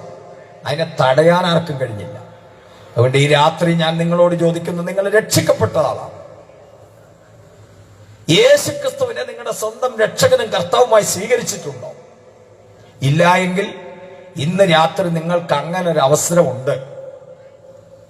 ഇപ്പൊ ഞാൻ പറയാറുണ്ട്, ഈ രക്ഷാസിദ്ധാന്തം, ബൈബിൾ മുന്നോട്ട് വെച്ച രക്ഷാസിദ്ധാന്തം വളരെ ലളിതമാണ്. എന്താ? എങ്ങനെയാ രക്ഷിക്കപ്പെടുക? യേശുവിനെ ഹൃദയം കൊണ്ട് വിശ്വസിക്കുക. അപ്പൊ ഇവിടെ വന്നിരിക്കുന്ന മിക്കവാറും ആളുകൾ, ഈ ചുറ്റുവട്ടങ്ങളിൽ ഇരുന്ന് കേൾക്കുന്ന എല്ലാവരും യേശുവിനെ വിശ്വസിക്കുന്നു. അതിന് തർക്കമൊന്നുമില്ല. ഈ നമ്മളെ യേശുവിനെ വിശ്വസിക്കുന്നതിൽ വലിയ അതിശയം പറയാനൊന്നും എനിക്കില്ല. കാരണം ചെകുത്താനും അങ്ങനെ വിശ്വസിക്കുന്നുണ്ട്. സാത്താൻ യേശു ദൈവപുത്രനാണെന്ന് പറഞ്ഞു. പക്ഷെ ജീവിച്ചിരിക്കുന്ന പല മനുഷ്യരും അത് പറയുന്നില്ല. സാത്താൻ നിരീശ്വരവാദിയല്ല, സാത്താൻ ദൈവമുണ്ടെന്ന് പറയുന്ന ആളാണ്. നിങ്ങൾക്ക് അതൊന്നും കേട്ടിട്ട് ഒരു ഒരു ഒരു കുലുക്കം പോലും ഇല്ലല്ലോ. സാത്താൻ ന്യായവിധി ഉണ്ടെന്ന് വിശ്വസിക്കുന്ന ആളാ. എന്നാൽ ഈ മൂന്ന് കാര്യവും വിശ്വസിക്കാത്ത ജീവനുള്ള മനുഷ്യൻ ഇവിടെ ഇരിപ്പുണ്ട്. ദൈവം ഉണ്ടെന്ന് വിശ്വസിക്കുന്നില്ല, നിരീശ്വരവാദവും കൊണ്ട് നടക്കുക. രണ്ട്, ന്യായവിധി ഉണ്ടെന്ന് വിശ്വസിക്കുന്നില്ല. യേശു ദൈവപുത്രനാണെന്ന് വിശ്വസിക്കുന്നില്ല. പക്ഷേ ദുരാത്മാക്കൾ വിളിച്ച എങ്ങനെയാണെന്നറിയോ? അവര് വിളിച്ച് ദാവീദുപുത്രാന്ന് അവരും വിളിച്ചു.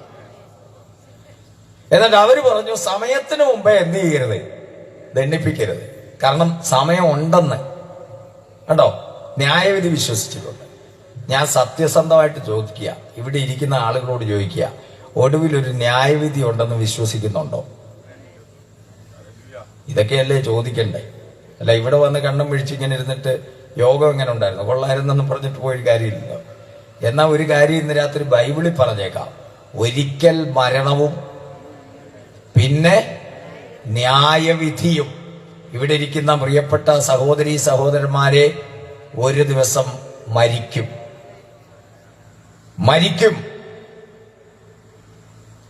ഇപ്പൊ ഞാനുള്ളിടത്ത് സുവിശേഷം പ്രസംഗിച്ചുകൊണ്ടിരിക്കുമ്പോ മുമ്പേ നമ്മൾ പറഞ്ഞ ഈ പാട്ട് പാടി. ഏത് പാട്ട്? സമയമാം. ഒറ്റ കുഞ്ഞുങ്ങളും മിണ്ടത്തില്ലെന്ന് എനിക്കറിയാമല്ലോ.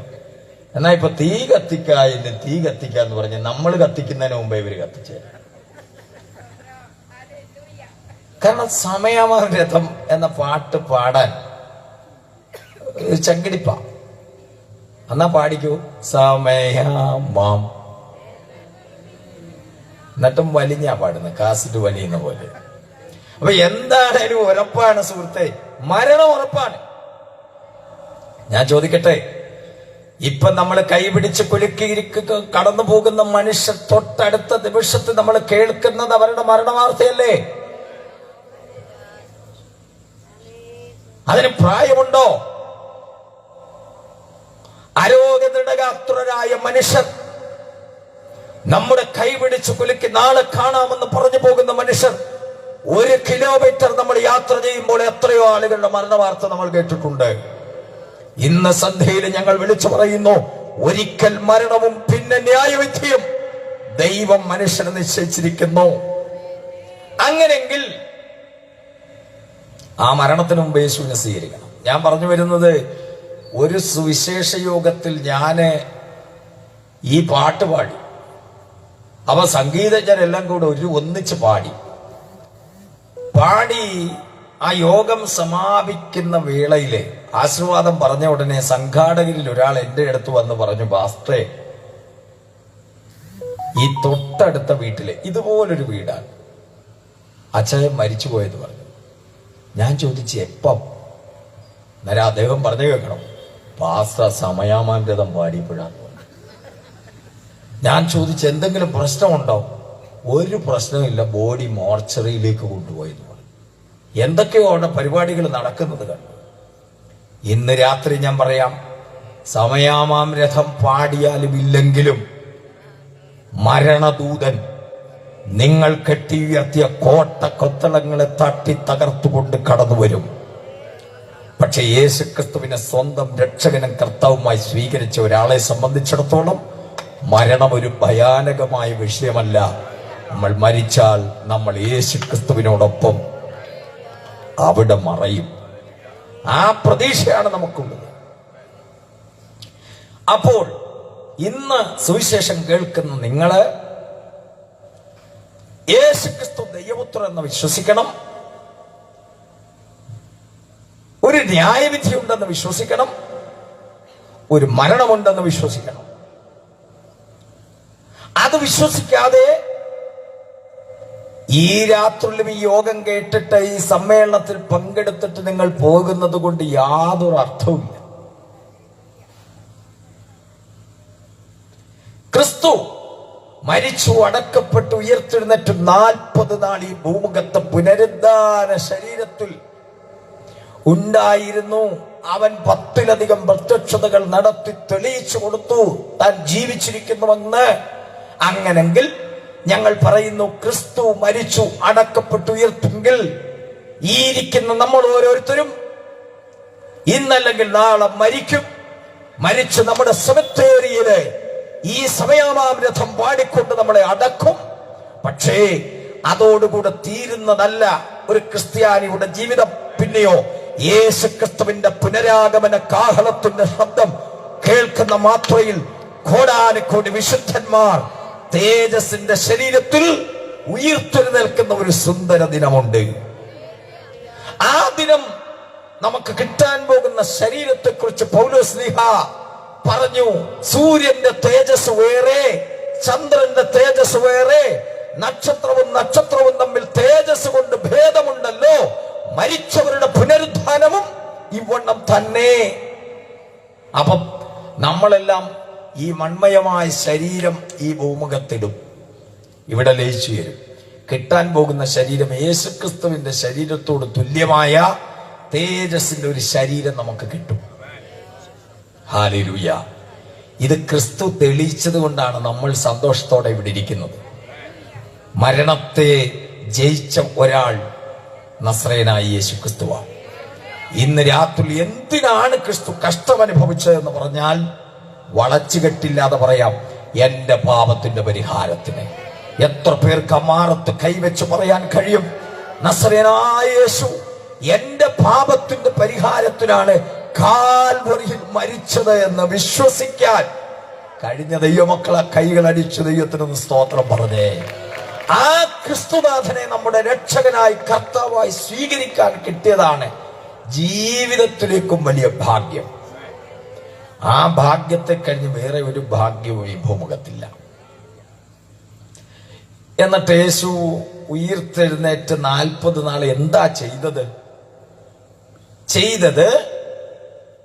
ദൈവരാജ്യം സംബന്ധിച്ച് പറഞ്ഞു. അപ്പൊ ദൈവരാജ്യം എത്ര പ്രസക്തമാണ് എന്ന് നമ്മൾ ഓർക്കണം. ദൈവരാജ്യം അത്രയും പ്രസക്തമായതുകൊണ്ടാണ് യേശുക്രിസ്തു അടുത്ത 40 ദിവസം കൂടെ ദൈവരാജ്യം പറഞ്ഞു. ഇപ്പൊ ഞാൻ പറയാറുണ്ട്, ക്രിസ്തുവിന് എന്തൊക്കെ കുറിച്ച് പറയാമായിരുന്നു? കല്ലറയെ കുറിച്ച് പറയാമായിരുന്നു. പഴയ നിയമ പരിതാത്മാക്കളെ കൊണ്ട് പാതാള പ്രതീക്ഷയിൽ നിന്ന് ഉയരത്തിലേക്ക് കൊണ്ടുപോയത് പറയാമായിരുന്നു. ഇതൊന്നും ക്രിസ്തു പറഞ്ഞില്ല. ഉയർത്തെഴുന്നേറ്റ ക്രിസ്തു കല്ലറ പറഞ്ഞില്ല, പാതാള പ്രതീക്ഷയുടെ കാര്യം പറഞ്ഞില്ല, പഴയ നിയമ പരേതാത്മാക്കളെ പറഞ്ഞില്ല. ഉയർത്തെഴുന്നേറ്റ ക്രിസ്തു പറഞ്ഞു ദൈവരാജ്യം. ഇന്നും ഞങ്ങൾക്കും പറയാനുള്ളത് അതാണ്. ഈ ലോകം അല്ല നമ്മുടെ പ്രതീക്ഷ, ദൈവരാജ്യമാണ്. നമുക്കറിയാമല്ലോ, പുരാതന ഭക്തനായ അബ്രഹാം, ആ അബ്രഹാമിനെ കുറിച്ച് നമ്മൾ പറയുമ്പോൾ അദ്ദേഹം പ്രതീക്ഷയോടെ കാത്തിരുന്നത് ദൈവം ശില്പിയായി നിർമ്മിച്ചതും, ബാക്കി പറ, അടിസ്ഥാനങ്ങളുള്ള ഒരു നഗരം. ഞാൻ ചോദിക്കട്ടെ, അബ്രഹാമിന് സമ്പത്ത് കുറവ് വല്ലതും ഉണ്ടായിരുന്നോ? ഇല്ല, ബഹുസമ്പന്നനാണ്. അതുകൊണ്ട് സമ്പത്ത് ഒരിക്കലും ദൈവരാജ്യത്തിൽ പ്രവേശിക്കുന്നതിന് തടസ്സമല്ല. പക്ഷെ സമ്പന്നൻ ദൈവരാജ്യത്തിൽ പ്രവേശിക്കുന്നത് അല്പം പ്രയാസമാണ് എന്ന് എഴുതിയിട്ടുണ്ട്. സമ്പത്ത് തടസ്സമല്ല. സമ്പത്ത് തടസ്സമാകേണ്ടിയിരുന്ന ഒരാൾ പുരാതന ഭക്തരിൽ ഉണ്ടായിരുന്നെങ്കിൽ അത് അബ്രഹാമാണ്. 318 അഭ്യാസികൾ തന്റെ വീട്ടിൽ ഭക്ഷണം കൊടുക്കുന്നു. ഒരു ഗ്രാമമാണ് അബ്രഹാമിന്റെ കൂടാരം എന്ന് പറയുന്നത്. അത്രയും വലിയ സമ്പന്നൻ മനസ്സിലായ ഒരു കാര്യമുണ്ട്, ഈ ലോകം താൽക്കാലികമാണ്. ഈ ലോകം വേഗത്തിൽ അസ്തമിക്കും. ഇന്ന് നിങ്ങളോട് ഞങ്ങൾ പറയുന്നു, ഈ കാലത്തിന്റെ ഗതികൾ, ചരിത്രത്തിന്റെ പോക്ക്, പ്രാപഞ്ചികമായ മാറ്റങ്ങളുടെ സൂചന, പരിസ്ഥിതി പ്രശ്നങ്ങൾ എല്ലാം ഒരുപോലെ സമ്മതിക്കുന്ന, അടിവരയിട്ട് പറയുന്ന ഒരു കാര്യമുണ്ട്, ഈ ലോകം അധികകാലമില്ല. എന്നാൽ ഞങ്ങൾ വിശ്വസിക്കുന്ന വിശുദ്ധ ബൈബിൾ, അതിലെ പുരാതന ഭക്തനായ അബ്രഹാം, അതിലെ മഹാസമ്പന്നനായ അബ്രഹാം, അദ്ദേഹത്തിന് മനസ്സിലായി ഈ ഭൂമിയുടെ അടിസ്ഥാനം ഇളകും. എന്നാൽ ഒരു ഇളകാത്ത രാജ്യത്തെ അദ്ദേഹം പ്രതീക്ഷിക്കുകയുണ്ടായി. ഇന്ന് രാത്രി ഞാൻ നിങ്ങളോട് പറയട്ടെ, ലോകത്തെ നയന മനോഹരങ്ങളായ വൻ നഗരങ്ങൾ നിങ്ങൾ കണ്ടിട്ടുണ്ടാകും. എന്താണ് ലോകത്തിന്റെ ചരിത്രം? ദൈവത്തിന്റെ ഒരു അണിവിരൽ ഇളക്കുമ്പോൾ ലോകത്ത് വൻ നികരങ്ങൾ ചീട്ടുകൊട്ടാരം പോലെ തകർന്നടിയുന്നു, പൊടിപടലങ്ങളായി മാറുകയാണ്. നിങ്ങൾ നോക്കൂ, എത്രയെത്ര ഭൂകമ്പങ്ങൾ പ്രപഞ്ചത്തെ താറുമാറാക്കിയ എത്രയെത്ര സംഭവങ്ങൾ നമ്മുടെ കൺമുമ്പിലുണ്ട്. ഒരു സംശയവും വേണ്ട, ഈ ഭൂമുഖം അസ്തമിക്കാറായി.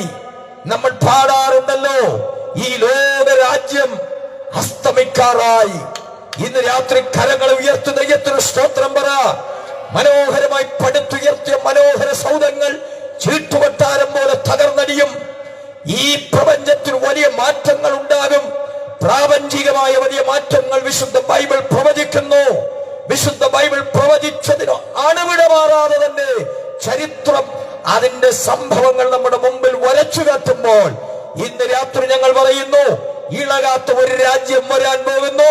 അത് ദൈവത്തിന്റെ രാജ്യമാണ്. ഉയർത്തെഴുന്നേറ്റ ക്രിസ്തുനാഥൻ 40 ദിവസം കൂടെ അവൻ അടിവരയിട്ട് പ്രസംഗിച്ചു, ദൈവരാജ്യം. നിങ്ങൾ ദൈവരാജ്യത്തിൽ പ്രവേശിച്ചിട്ടുണ്ടോ? എന്താണ് ദൈവരാജ്യം? ദൈവത്തിന്റെ ഭരണപ്രദേശത്ത് ജീവിക്കുന്നതാണ് ദൈവരാജ്യം. ആ ദൈവത്തിന്റെ ഭരണത്തിന്റെ കീഴിലേക്ക് വരണം. അതിനാണ് നമ്മൾ ക്രിസ്തുവിൽ വരിക എന്ന് പറയുന്നത്. അപ്പൊ നിങ്ങൾ നോക്കിക്കേ, ഈ അബ്രഹാമിന്റെ മനസ്സിൽ ഒരു നഗരമാണ്, ഒരു നഗരം, ഇല്ലേ? അപ്പൊ അബ്രഹാമിന്റെ കൂടെ ഒരാളുണ്ടായിരുന്നു, ലോത്ത്. അയാളെക്കുറിച്ച് ബൈബിൾ പറയുന്നത് നീരോട്ടമുള്ള പ്രദേശങ്ങളാണ് അദ്ദേഹത്തിന്റെ നോട്ടം. ചിലർ അങ്ങനെയാണ്, അവരുടെ നോട്ടം, നേട്ടം എവിടെയുണ്ടോ അവിടെയാണ് നോട്ടം. ലോത്തിന്റെ ഒരു രീതിയാണ്. ഈ കൂടാരം മാറ്റി മാറ്റി അടിക്കുകയാണ്, അസംതൃപ്തനാണ് എപ്പോഴും, ഇല്ലേ? എത്ര കിട്ടിയാലും തികയാത്ത മനുഷ്യരുണ്ട്. വെട്ടിപ്പിടിക്കുകയാണ്. അയ്യോ, കുറെ മനുഷ്യർ സമ്പാദിച്ച് കൂട്ടിയിട്ട് പിന്നെയും പിന്നെയും വെട്ടിപ്പിടിക്കുകയാണ്. സത്യത്തിൽ യേശുക്രിസ്തു ചോദിച്ച ഒരു ചോദ്യമുണ്ട്. ഒരു കർഷകന്റെ നിലമെല്ലാം വിളഞ്ഞു, അയാളെ അതെല്ലാം ഭണ്ഡാരത്തിൽ ശേഖരിച്ചു വെച്ചിട്ട് തന്നോട് തന്നെ പറയാണ്, തിന്നുക, കുടിക്കുക, ആനന്ദിക്കുക. അത് യേശുക്രിസ്തുവിന്റെ കാലത്ത് മാത്രമല്ല, അത്തരം മനുഷ്യര്, അത്യാർത്തി മൂത്ത അത്തരം മനുഷ്യര് നമ്മുടെ നാട്ടിലുമുണ്ട്, നമ്മുടെ ഇടയിലുമുണ്ട്. അങ്ങ് വെട്ടി വാരി കൂട്ടുകയാണ്. പക്ഷെ യേശുക്രിസ്തു ഒരു ചോദ്യം ചോദിക്കുന്നു, മൂഢ, ഇന്ന് രാത്രി നിന്റെ പ്രാണനെ നിന്നോട് ചോദിക്കും, നീ ഒരുക്കി വെച്ചത് ആർക്കാകും? ഈ സുവിശേഷ യോഗത്തിൽ ഒരിക്കൽ കൂടെ ഞാൻ ആത്മനിയോഗത്തോടെ വിളിച്ചു പറയുന്നു, മൂഢ, ഇന്ന് രാത്രി നിന്റെ പ്രാണനെ നിന്നോട് ചോദിച്ചാൽ നീ വെട്ടിപ്പിടിച്ചത് ആർക്കാകും? ആരനുഭവിക്കുമെന്നറിയില്ല. മരണം അത് അനുവാദം ചോദിക്കാതെ കടന്നു വരും. സ്തോത്രം. പിന്നെ ഒരു പ്രത്യേകതയുണ്ട്, മരണത്തിന്റെ വക്കിലെത്തി നിൽക്കുന്നവനും മരിക്കുമെന്ന് ഓർക്കുകയില്ല.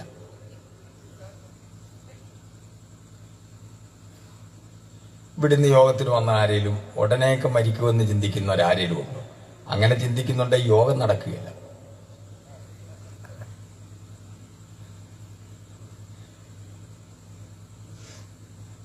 എനിക്കും അങ്ങനെ ബോധമില്ല. പക്ഷെ ഇങ്ങനെ ചിന്തിക്കാതിരിക്കുമ്പോഴാണ് പോകുന്നത്. ദൈവം ഏതായാലും ഒരു ഗുണം ചെയ്തിട്ടുണ്ട്. ഈ രാത്രി തട്ടിപ്പോകേണ്ടവന് ഇവിടെ വന്നിരിപ്പുണ്ടെന്ന് കൂട്ടിക്കും, സമാധാനമായിട്ടിരിക്കുക. അതൊരു ഭയങ്കര അത്ഭുതമാണ്. നമ്മൾ ചാകുമെന്ന് വല്ല ഒരു ഓർമ്മ ഉണ്ടായിരുന്നെങ്കിൽ ഈ ഇരിപ്പിരിക്കുമോ?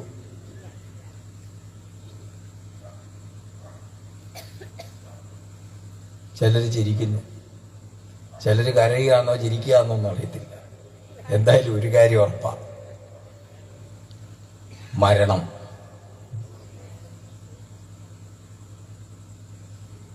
ഇപ്പൊ നമുക്ക് ഈ ആളുകള് മരിച്ചു കഴിയുമ്പോ വലിയ പുഷ്പങ്ങളൊക്കെ കൊണ്ടുവരും, നമ്മുടെ നെഞ്ചത്തോട്ട് ഇതെല്ലാം അടുക്കി വെക്കും. എനിക്ക് അന്നങ്ങനെ എഴുന്നേറ്റ് വരാൻ വല്ല ശേഷി ഉണ്ടെങ്കിൽ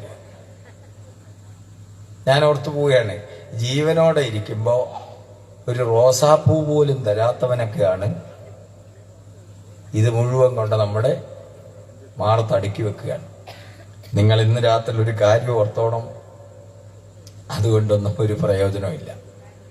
പിന്നെ വെച്ചോട്ടെ, ആത്മാവ് എവിടെ എത്തിയെന്നുള്ളതാണ് പ്രശ്നം.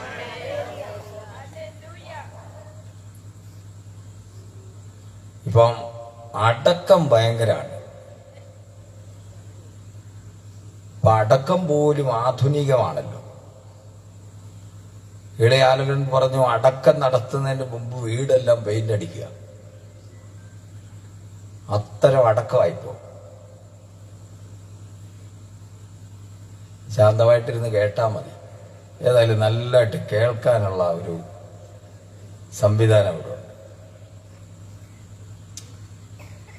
ഇന്നിവിടെ വന്നിരിക്കുന്ന നമ്മള് വിശ്വാസികൾ ബഹുഭൂരിപക്ഷം നമ്മളും മരണത്തെക്കുറിച്ച് ചിന്തിക്കണമെന്നേ. നമ്മളും മരണത്തെക്കുറിച്ച് ചിന്തിക്കണം. എനിക്കറിയാം നിങ്ങൾക്ക് ഇതൊന്നും ചിന്തിക്കാനല്ല നിങ്ങൾ ഇന്ന് ഓടി വന്നത്. നിങ്ങളുടെ ഇരിപ്പ് കണ്ടിട്ട് എനിക്ക് തോന്നുന്നു ഞങ്ങൾ വിടുതൽ താണ്ട വരുന്നേന്ന് പറയുന്ന കേൾക്കാനായിട്ടാണ് ഓടി. വിടുതൽ കിട്ടിയല്ലോ. കിട്ടാനുള്ള ഏറ്റവും വലിയ വിടുതൽ കിട്ടി. അതെന്താണെന്നറിയോ? ആ വിടുതൽ എന്ന് പറഞ്ഞാൽ പാപത്തിൽ നിന്നുള്ള വിമോചനം. എന്നെ കണ്ടിട്ട് ഒരു അമ്മാവ് പറഞ്ഞു, പാസ്റ്റർ വലിയ ഭാവി കാണുന്നില്ലല്ലോ എന്ന് പറഞ്ഞു. ഞാൻ പറഞ്ഞു, എൻ്റെ അമ്മാമയെ അതെനിക്ക് നേരത്തെ തോന്നിയിട്ടുള്ളതാണ്. അല്ലേ തന്നെ ഇനി ഭാവി ഉണ്ടെങ്കിൽ എത്ര കാലമുണ്ട്? ഇവിടെ ഒരു 60 വയസ്സുള്ളവരെന്ന് ചിന്തിച്ചേ, എത്ര ദിവസം കൂടി ഇനിയുണ്ട്? അയ്യോ, അങ്ങനെയൊക്കെ പറയാതെ പാസ്റ്റർ എന്നായാലും 60 വയസ്സ്. ഇപ്പൊ ഞാൻ ഈ മരണ വീടുകളിലൊക്കെ പോകുമ്പോൾ 90 വയസ്സുകാരുടെയും 100 വയസ്സുകാരുടെയൊക്കെ മരണം ഉണ്ടെങ്കിൽ ഞാൻ എല്ലാവരോടും വിളിച്ചു പറയും, പോയി എന്ന് കണ്ടേക്കണം. കാരണം ഇനി അതൊന്നും കാണാൻ കിട്ടുകയില്ല. ഈ ഇരിക്കുന്ന നമ്മൾ പലരും അവിടെ വരെ എത്തത്തില്ല. എത്തിയെങ്കിൽ ഭാഗ്യമെന്ന് പറഞ്ഞാൽ മതി. പക്ഷെ യേശുവിനെ രക്ഷകനായി സ്വീകരിച്ചിട്ടുണ്ടോ? യേശു കർത്താവിനെ സ്വീകരിച്ചിട്ടുണ്ടോ? ഉണ്ടെങ്കിൽ നമ്മൾ ഭാഗ്യമുള്ളവരാ. നമ്മൾ പറന്നു പോകും. കൈകൾ ഉയർത്തി എന്ന സ്തോത്രം പറഞ്ഞു. അപ്പൊ ദൈവരാജ്യം അതാണ് പ്രധാനം. ഇപ്പൊ ഞാനടുത്ത് ബൈബിൾ ക്ലാസ് എടുക്കുമ്പോൾ ഒരു ദൈവരാജ്യത്തെ കുറിച്ച് പറഞ്ഞപ്പോൾ ഒരാൾ എന്നോട് ചോദിച്ചു, പാസ്റ്ററെ, ഈ നമ്മള് പുനരുദ്ധാനം ചെന്ന് കഴിഞ്ഞാൽ പിന്നെ ഭക്ഷണം കഴിക്കാനൊക്കെ എന്ന് ചോദിച്ചു. പല ചോദ്യങ്ങളും ഞാൻ കേട്ടിട്ടുണ്ടെങ്കിലും അങ്ങനെ ഒരു ചോദ്യം ആദ്യമായിട്ടാണ്. ചില പ്രിയപ്പെട്ടവര്, നമുക്ക് മാസയോഗം എന്ന് പറയുന്ന ഒരു പരിപാടിയുണ്ട്. ആ പരിപാടിയിൽ ചിലർ കഴിക്കുന്ന കണ്ടാല് നിത്യതയിലെത്തുമ്പോൾ കഴിക്കാൻ പറ്റത്തില്ലല്ലോ എന്നോർത്താണെന്ന് തോന്നിപ്പോകുന്ന രീതിയിൽ അതിൽ കഴിക്കും. അപ്പൊ ഇയാൾ എന്നോട് ചോദിച്ചു, ഈ നമുക്ക് അവിടെ ചെന്ന ഭക്ഷണം കഴിക്കാൻ പറ്റുമോ എന്ന് ചോദിച്ചു. വല്ലാത്ത സംശയമാണ്. അപ്പൊ ഞാന് പെട്ടെന്ന് ഈ ചോദ്യം പെട്ടെന്ന് ഉണ്ടായതാണ്. അപ്പൊ ഞാൻ പറഞ്ഞു, യേശുക്രിസ്തു പുനരുദ്ധാനം ചെയ്തിട്ട് ശേഷം കുഞ്ഞുങ്ങളെ കൂട്ടുവാൻ വല്ലതും ഉണ്ടോ എന്നൊക്കെ ചോദിക്കുന്ന ഒരു ഘട്ടം ഉണ്ടെന്ന് പറഞ്ഞു. അപ്പോ അവന്റെ ഒരു ആശ്വാസം കാണണമായിരുന്നു. പ്രിയപ്പെട്ടവരെ, ചില ആളുകള് അവർക്ക് നിത്യതയൊന്നുമല്ല വരിക. അതിഭക്ഷണവും അതിഭാഷണവുമാണ് ലോകത്തിലെ ഏറ്റവും വലിയ പ്രശ്നം. നിങ്ങൾ ഓർത്തേ, യേശു പറഞ്ഞ ദൈവരാജ്യം, അതിനൊരു തെളിവ് അവിടെ ഉണ്ട്. ആ തെളിവ് എന്താണെന്നറിയോ? ഒരാൾ ചോദിക്കുകയാണ്, ഈ 40 ദിവസവും യേശുക്രിസ്തു ദൈവരാജ്യം വീണ്ടും പറഞ്ഞപ്പോൾ ഒരുത്തൻ ചോദിച്ചു, നീ ഇസ്രായേലിന്റെ രാജ്യം സ്ഥാപിക്കുന്നത് എന്താണ്? അപ്പൊ ഇയാളുടെ മനസ്സിൽ എന്തായിരിക്കുന്നത്? ദൈവരാജ്യമാണോ? അല്ല. യേശുക്രിസ്തുവിന്റെ കൂടെ നടന്ന ഇവര് വാസ്തവത്തിൽ അവരുടെ ഒരു പൊളിറ്റിക്കൽ മഷികയായിട്ടാണ് യേശുക്രിസ്തുവിനെ കണ്ടത്. ഇവർ യേശുക്രിസ്തുവിന്റെ കൂടെ നടക്കുന്നുണ്ടെങ്കിലും അവർക്ക് ഇസ്രായേൽ രാജ്യത്തിന്റെ സ്ഥാപനമാണ് വിഷയം. മനസ്സിലായോ? നമ്മൾ ഇന്ന് രാത്രി ഓർത്തോണം, നമ്മൾ ഇങ്ങനെയൊക്കെ നടക്കുമ്പോൾ ഈ രാജ്യത്ത് ജീവിക്കാനുള്ള കാര്യമല്ല പറയുന്നത്, വരാനുള്ള ലോകത്തെക്കുറിച്ചാണ്. സ്തോത്രം. എന്നെ സംബന്ധിച്ചിടത്തോളം നിങ്ങൾക്ക് വീട് കിട്ടുവോ, കാറ് കിട്ടുവോ, നിങ്ങൾക്ക് വിസ കിട്ടുവോ ഒക്കെ ചെയ്യുന്നതൊന്നും എൻ്റെ വിഷയമല്ല. കാരണം എനിക്ക് തന്നെ വീടില്ല, പിന്നെ നിങ്ങളുടെ വീടിന്റെ കാര്യം. പക്ഷെ എനിക്കൊരു ഉറപ്പുണ്ട്, ഇന്ന് മരിച്ചാൽ സമാധാനമായിട്ട് അക്കരെ കിട്ടും. അതാണ് ക്രിസ്ത്യാനിത്വം വാഗ്ദാനം ചെയ്തത്. അല്ല, ഈ ലോകത്തിലെ സമാധാനത്തിനും സ്വസ്ഥതയ്ക്കും വേണ്ടി ജീവിക്കുന്ന മനുഷ്യരോട് ഞങ്ങൾക്ക് തിരുവചനത്തിന്റെ അടിസ്ഥാനത്തിൽ പറയാനുള്ളത് ദൈവരാജ്യം. എന്നിട്ട് താൻ ജീവിച്ചിരിക്കുന്നു എന്ന് അനേകം ദൃഷ്ടാന്തങ്ങളാൽ അവർക്ക് കാണിച്ചു കൊടുത്തു. അപ്പം ചരിത്രകാരൻ പറയാണ്, പുനരുത്ഥാനം ചെയ്ത ക്രിസ്തു രണ്ട് കാര്യമേ 40 ദിവസം കൊണ്ട് ചെയ്തുള്ളൂ. ഒന്ന്, വീണ്ടും ദൈവരാജ്യം പറഞ്ഞു. 2, താൻ ജീവിച്ചിരിക്കുന്നു എന്ന് അനേകം ദൃഷ്ടാന്തങ്ങളാൽ അവർക്ക് കാണിച്ചു കൊടുക്കുകയുണ്ടായി. കണ്ടോ, 2 കാര്യവും. എന്നിട്ട് ക്രിസ്തു പറയാണ്, നിങ്ങൾ യെരുശലേം വിട്ടുപോകാതെ എന്നോട് കേട്ട പിതാവിന്റെ വാഗ്ദത്തത്തിനായിട്ട് കാത്തിരിക്കണം എന്ന് പറഞ്ഞു. സത്യത്തിൽ യേശുക്രിസ്തുവിന്റെ കൂടെ നടന്ന ഇവര് ഭൂരിപക്ഷം ആളുകളും ഗലീലയിൽ നിന്നുള്ളവരാണ്.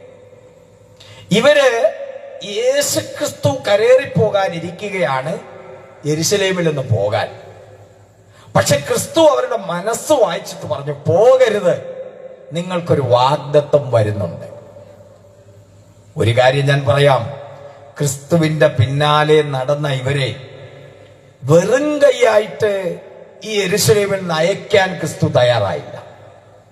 നമ്മളും വിശ്വാസികൾ ഓർത്തോണം, യേശുക്രിസ്തുവിനോടൊപ്പം സഞ്ചരിച്ച നമ്മളെ ഒരിക്കലും അവൻ വെറും കൈയായി അയക്കുകയില്ല.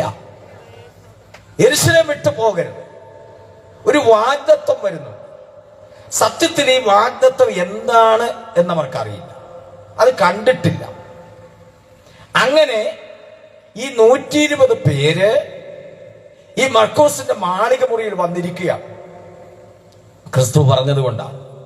ഞാൻ പലപ്പോഴും ഓർക്കാറുണ്ട്, ഈ മാർഗം വിട്ടുപോകാൻ ഒരുങ്ങിയവരെ പോകരുതെന്ന് പറഞ്ഞ് ക്രിസ്തു പലപ്പോഴും പിടിച്ചിരുത്തിയത് കൊണ്ടാണ് നമ്മളിൽ പലരും ഇവിടെ വന്നിരിക്കുന്നത്.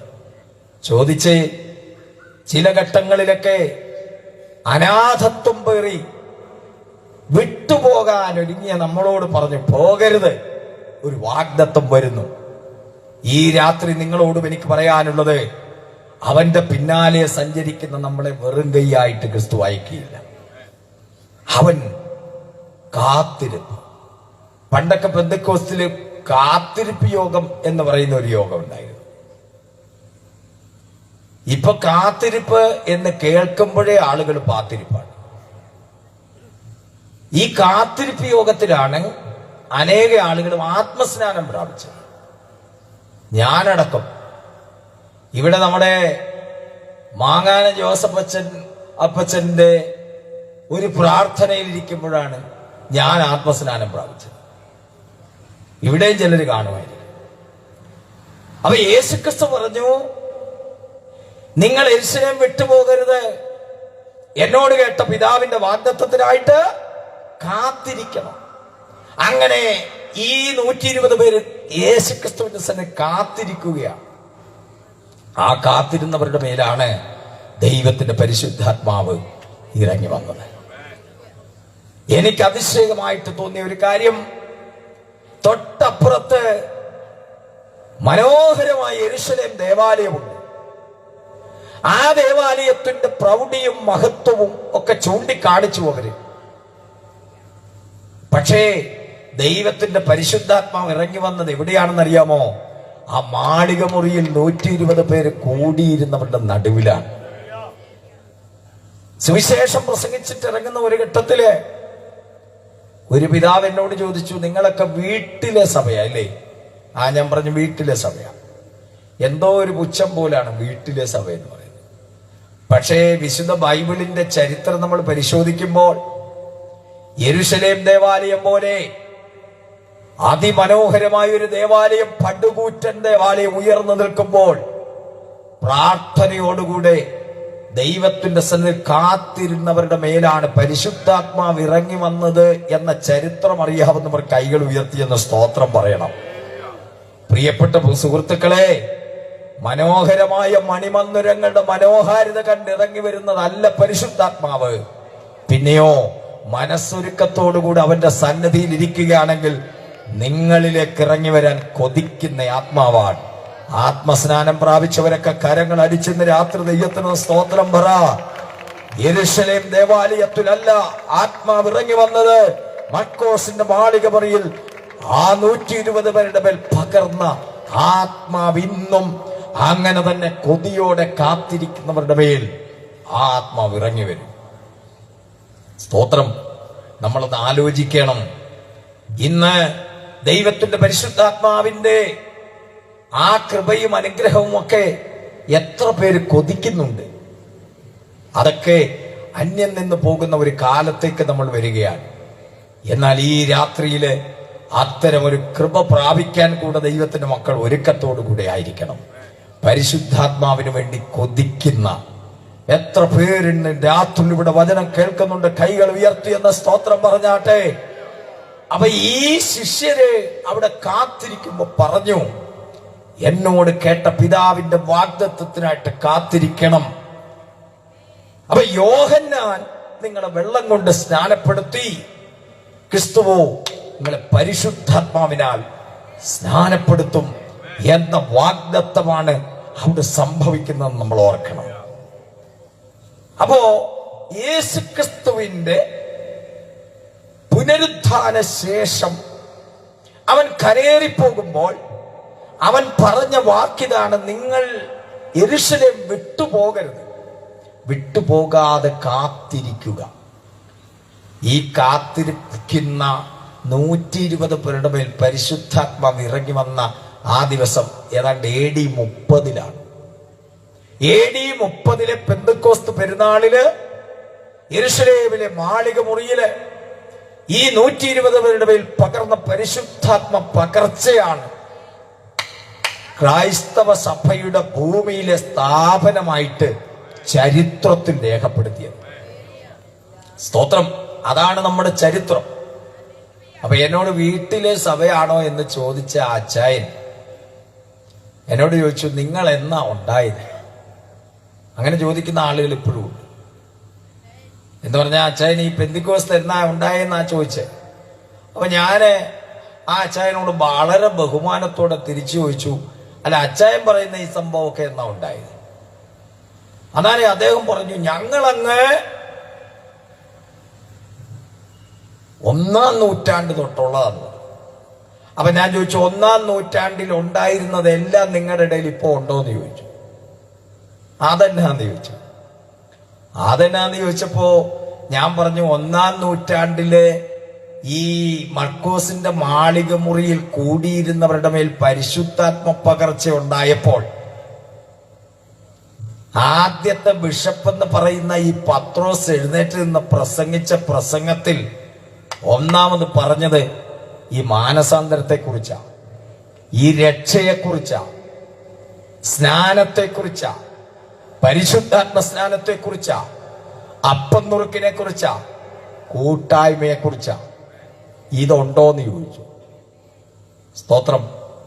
ഇപ്പൊ പല ആളുകൾക്ക് മാനസാന്തരം എന്നൊക്കെ പറഞ്ഞാൽ പുച്ഛമാണല്ലോ. എന്നാ ഇന്ന് രാത്രി ഞാൻ അതാ പറയുന്നത്. ഈ രാത്രിയില് ഏത് കുടുംബത്തിൽ പിറന്നു എന്നുള്ളതല്ല വിഷയം. യേശുക്രിസ്തുവിന്റെ മകനാകാൻ, മകളാകാൻ, ആ രക്ഷ കരസ്ഥമാക്കാൻ ആ തിരുവചനം കേൾക്കുന്നവരോട് പത്രോസ് ശ്ലീഹ അടക്കം ആഹ്വാനം ചെയ്തത് ഒരു മാനസാന്തരം. അതല്ലേ ഒന്നാമത്തെ പ്രസംഗം. ആ പ്രസംഗം ഇന്ന് ആവർത്തിക്കുന്നുണ്ടോ? യോഹന്നാൻ സ്നാപകൻ, യേശുക്രിസ്തുവിനെ കുറിച്ച് പറയാൻ വന്ന യോഹന്നാൻ, ആ യോഹന്നാൻ പ്രസംഗിച്ച പ്രസംഗത്തെ കുറിച്ച് ഞാൻ പറയാറുണ്ട്. അദ്ദേഹം പ്രസംഗിച്ച പ്രസംഗത്തിൽ 3-4 കാര്യമുണ്ട്. 1 മശിഹ, 2 മാനസാന്തരം, 3 സ്നാനം, 4 പരിശുദ്ധാത്മ സ്നാനം. യേശുക്രിസ്തു പ്രസംഗിച്ചപ്പോഴും മാനസാന്തരം, സ്നാനം, പരിശുദ്ധാത്മ സ്നാനം കഴിഞ്ഞ 2 സഹസ്രാബ്ദങ്ങളായിട്ട് ക്രൈസ്തവ സഭ ഉയർത്തിപ്പിടിക്കുന്ന സന്ദേശം എന്ന് പറയുന്നത് മാനസാന്തരത്തിൻ്റെതാണ്, സ്നാനത്തിൻ്റെതാണ്, പരിശുദ്ധാത്മ സ്നാനത്തിൻ്റെതാണ്. ഇതില്ലാത്ത ക്രൈസ്തവ സഭ 1-ാം നൂറ്റാണ്ട് തൊട്ടുള്ളതാണ് എന്ന് പറഞ്ഞാൽ ചരിത്രത്തിന്റെ അകമ്പടിയോടെ ഞാൻ ചോദിക്കുന്നു, 1-ാം നൂറ്റാണ്ടിൽ ഉണ്ടായിരുന്നതെല്ലാം ഇന്നും ഉണ്ടെന്ന് അവകാശപ്പെടാൻ പറ്റുമോ?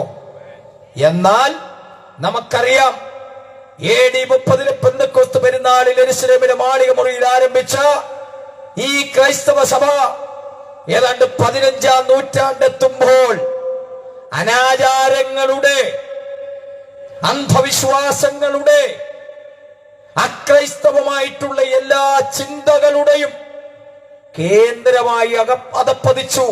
പക്ഷെ ദൈവം വിശ്വസ്തനായതുകൊണ്ട് മാർട്ടിൻ ലൂതറിനെ പോലെ ഒരാളെ എഴുന്നേൽപ്പിച്ചിട്ട് ആദിമ ചരിത്രത്തിലേക്ക് തിരിച്ചു പോകാനുള്ള ഒരു നവീകരണത്തിന്റെ സന്ദേശം നൽകിയുണ്ടായി. ഇന്ന് സന്ധ്യ കേൾക്കുന്നവരറിയണം, ഈ പെന്തക്കോസ്ത് അത്ര മോശമല്ലെന്നാണ് ഞാൻ ഈ പറഞ്ഞു വരുന്നത്. സ്തോത്രം. 1-ാം നൂറ്റാണ്ടിൽ ഉണ്ടായിരുന്ന അതേ പരിശുദ്ധാത്മാവ്, അന്നുണ്ടായിരുന്ന മാനസാന്തരത്തിന്റെ പ്രസംഗം, അന്നത്തെ പരിശുദ്ധാത്മാവിന്റെ പ്രസംഗം, അന്നത്തെ സ്നാനം, അന്നത്തെ കൃപാവരം, അന്നത്തെ വെളിപ്പാട്, അന്നത്തെ പ്രവചനം, അന്നത്തെ അന്യഭാഷ, അതെല്ലാം ഉള്ള ഒരു സമൂഹം ഇന്നും ഈ ഭൂമുഖത്തിലുണ്ടെങ്കിൽ അത് ഞാൻ വക്താവായിരിക്കുന്ന പെന്തിക്കോസ്ത് തന്നെയാണ്. സന്തോഷമുള്ളവരുണ്ടെങ്കിൽ കൈ അടിച്ച് ദൈവത്തിന് മഹത്വം കൊടുക്ക്.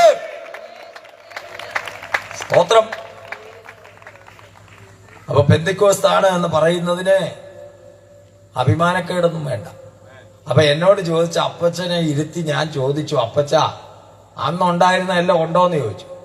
കുറെ നേരം കഴിഞ്ഞപ്പോ അപ്പച്ചൻ പറഞ്ഞു, എന്റെ കുഞ്ഞെ സത്യത്തിൽ ഇതൊന്നും ഇല്ലല്ലോ. ഇപ്പൊ അന്നില്ലാത്ത പല സാധനങ്ങളും എന്ത് ചെയ്തിരിക്കുക, കയറി വന്നിരിക്കുക. സ്തോത്രം.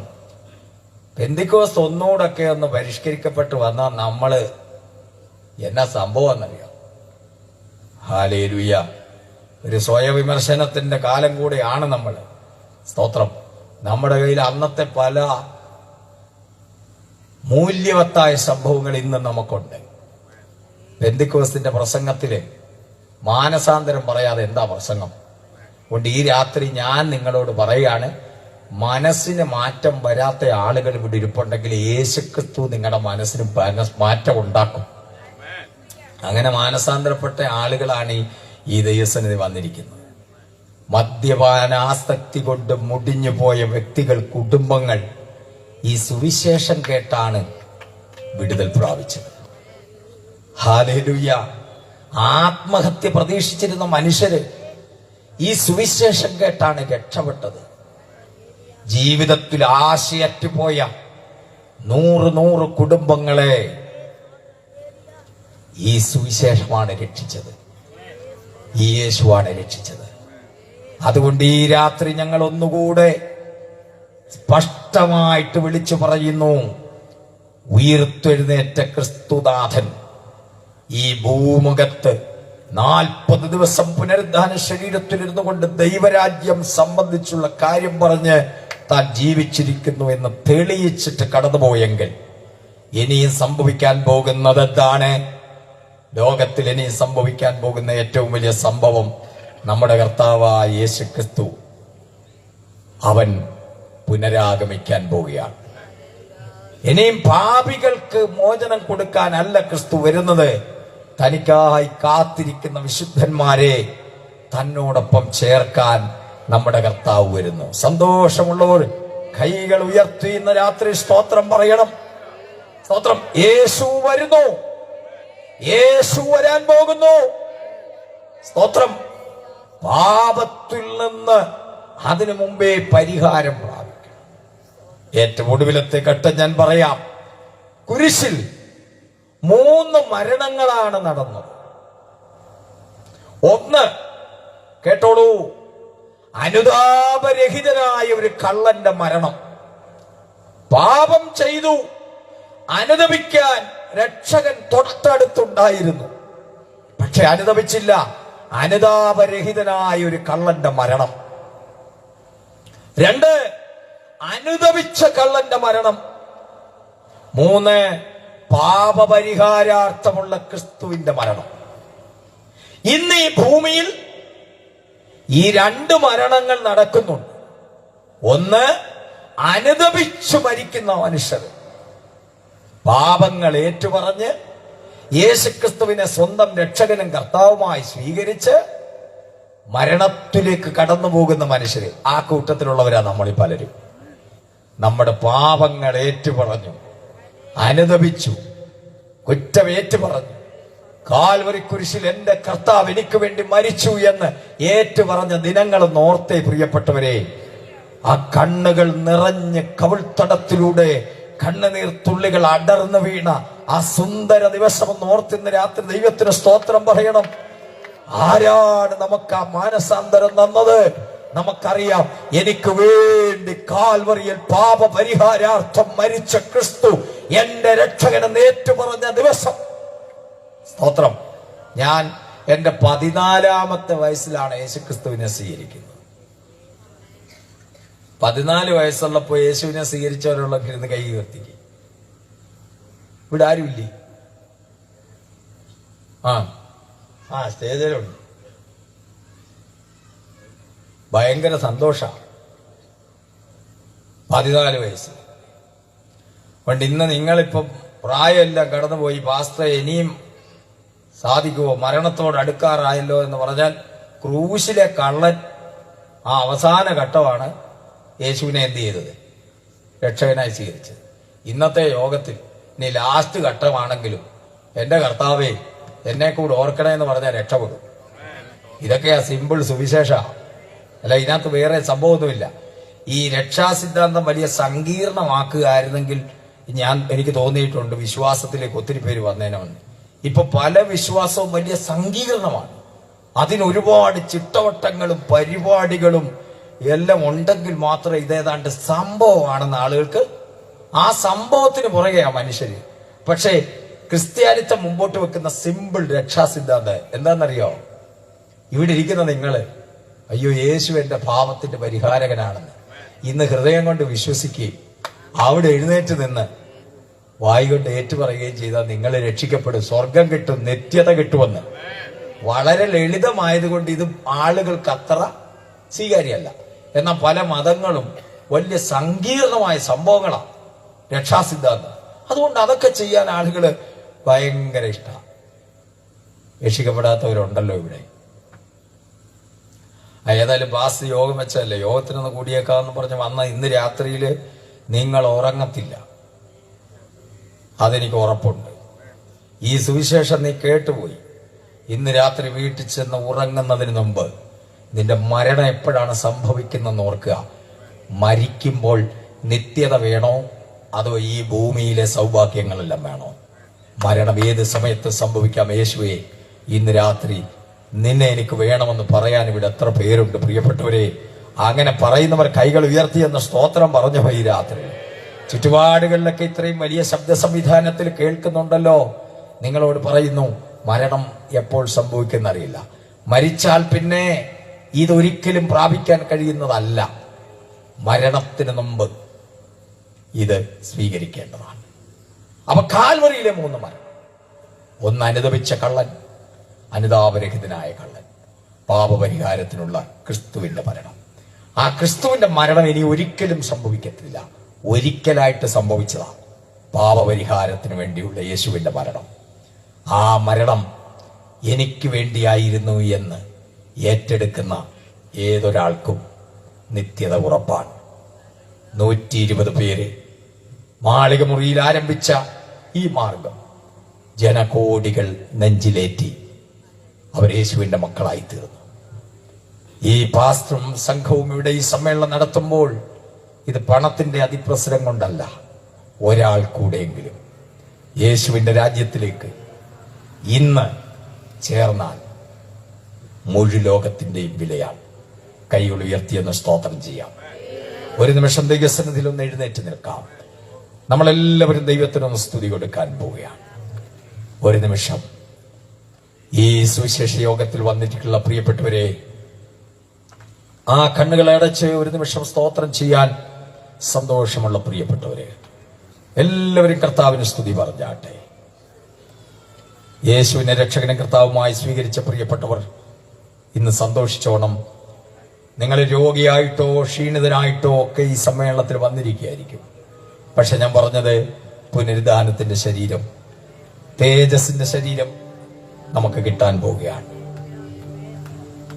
ഒരു നിമിഷം ഞാൻ പ്രാർത്ഥിക്കാനായിട്ട് ആഗ്രഹിക്കുന്നു. ആ കൈകൾ ഉയർത്തിപ്പിടിക്കാമോ? നിങ്ങൾ ഈ ചുറ്റുവട്ടങ്ങളിൽ എവിടെയെങ്കിലുമൊക്കെ ഇരുന്ന് ഈ വചനം കേൾക്കുന്നുണ്ടാവും. ശാന്തമായ അന്തരീക്ഷത്തിൽ യേശുവിനെ കുറിച്ച് ചില കാര്യങ്ങൾ ഞങ്ങൾ ഓർപ്പിക്കുകയുണ്ടായി. യേശുവേ, അങ്ങന്റെ പാപത്തിന്റെ പരിഹാരകനാണെന്ന് ഞാൻ വിശ്വസിക്കുന്നു. മരണം ഇപ്പോൾ സംഭവിക്കുമെന്ന് എനിക്കറിയില്ല, എന്നാൽ ഞാൻ മരിച്ചാൽ എനിക്ക് നിത്യത വേണം. അതിന് രാത്രി എന്താണ് ചെയ്യേണ്ടത്? നേർച്ച കാഴ്ചകളോ പുണ്യകർമ്മങ്ങളോ ആചാരാനുഷ്ഠാനങ്ങളോ അല്ല അതിന് വേണ്ടത്. ലളിതമായി വചനം പറയുന്നു, യേശു എന്റെ പാപത്തിന്റെ പരിഹാരകനെന്ന് ഹൃദയം കൊണ്ട് വിശ്വസിക്കുക, വായിക്കൊണ്ട് ഏറ്റുപറയുക. രോഗികളായിട്ടുള്ളവർ, മറ്റൊരാവശ്യഭാരത്തോടെ ഇവിടെ വന്നിട്ടുള്ളവർ, സംശയം വേണ്ട, അത്തരം പ്രശ്നങ്ങളിലും ദൈവം വിടുതൽ തരും. പ്രാർത്ഥിക്കാം. സ്വർഗസ്ഥ പിതാവേ, അങ്ങയുടെ പരിശുദ്ധ നാമത്തിൽ ഞങ്ങൾ ഒരുമിച്ച് പ്രാർത്ഥിക്കുന്നു. അവിടുത്തെ വചനത്തിന്റെ ശക്തി ഇന്ന് രാത്രിയിൽ ഹൃദയങ്ങളിൽ പരിവർത്തിക്കുന്നു എന്ന് ഞങ്ങൾ മനസ്സിലാക്കുന്നു. അവിടുത്തെ വചനത്താൽ സൗഖ്യമുണ്ട്, അവിടുത്തെ വചനത്താൽ മാനസാന്തരമുണ്ട്, അവിടുത്തെ വചനത്താൽ വലിയ വിടുതലുണ്ടല്ലോ. ഈ ജനത്തിന്മേൽ, കേട്ടുകൊണ്ടിരുന്ന ഓരോരുത്തരുടെ മേലും അത് പകരണമേ, യേശുവിൻ നാമത്തിൽ തന്നെ ആമേൻ. കൈകൾ ഉയർത്തി ദൈവത്തിന് മഹത്വം കൊടുക്കാം. കർത്താവ് ഈ വചനങ്ങളാൽ നമ്മെ അനുഗ്രഹിക്കുമാറാകട്ടെ. Thank you.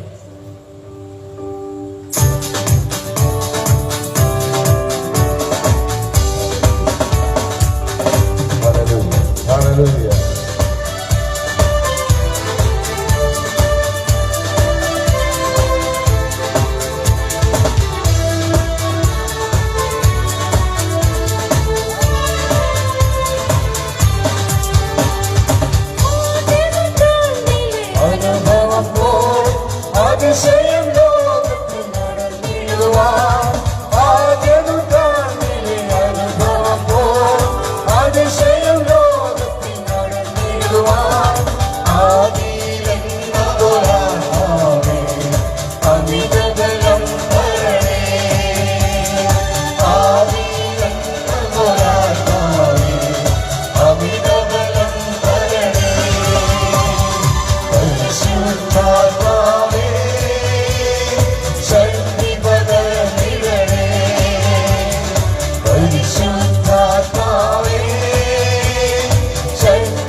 ശക്തി പകർന്നിടണേ.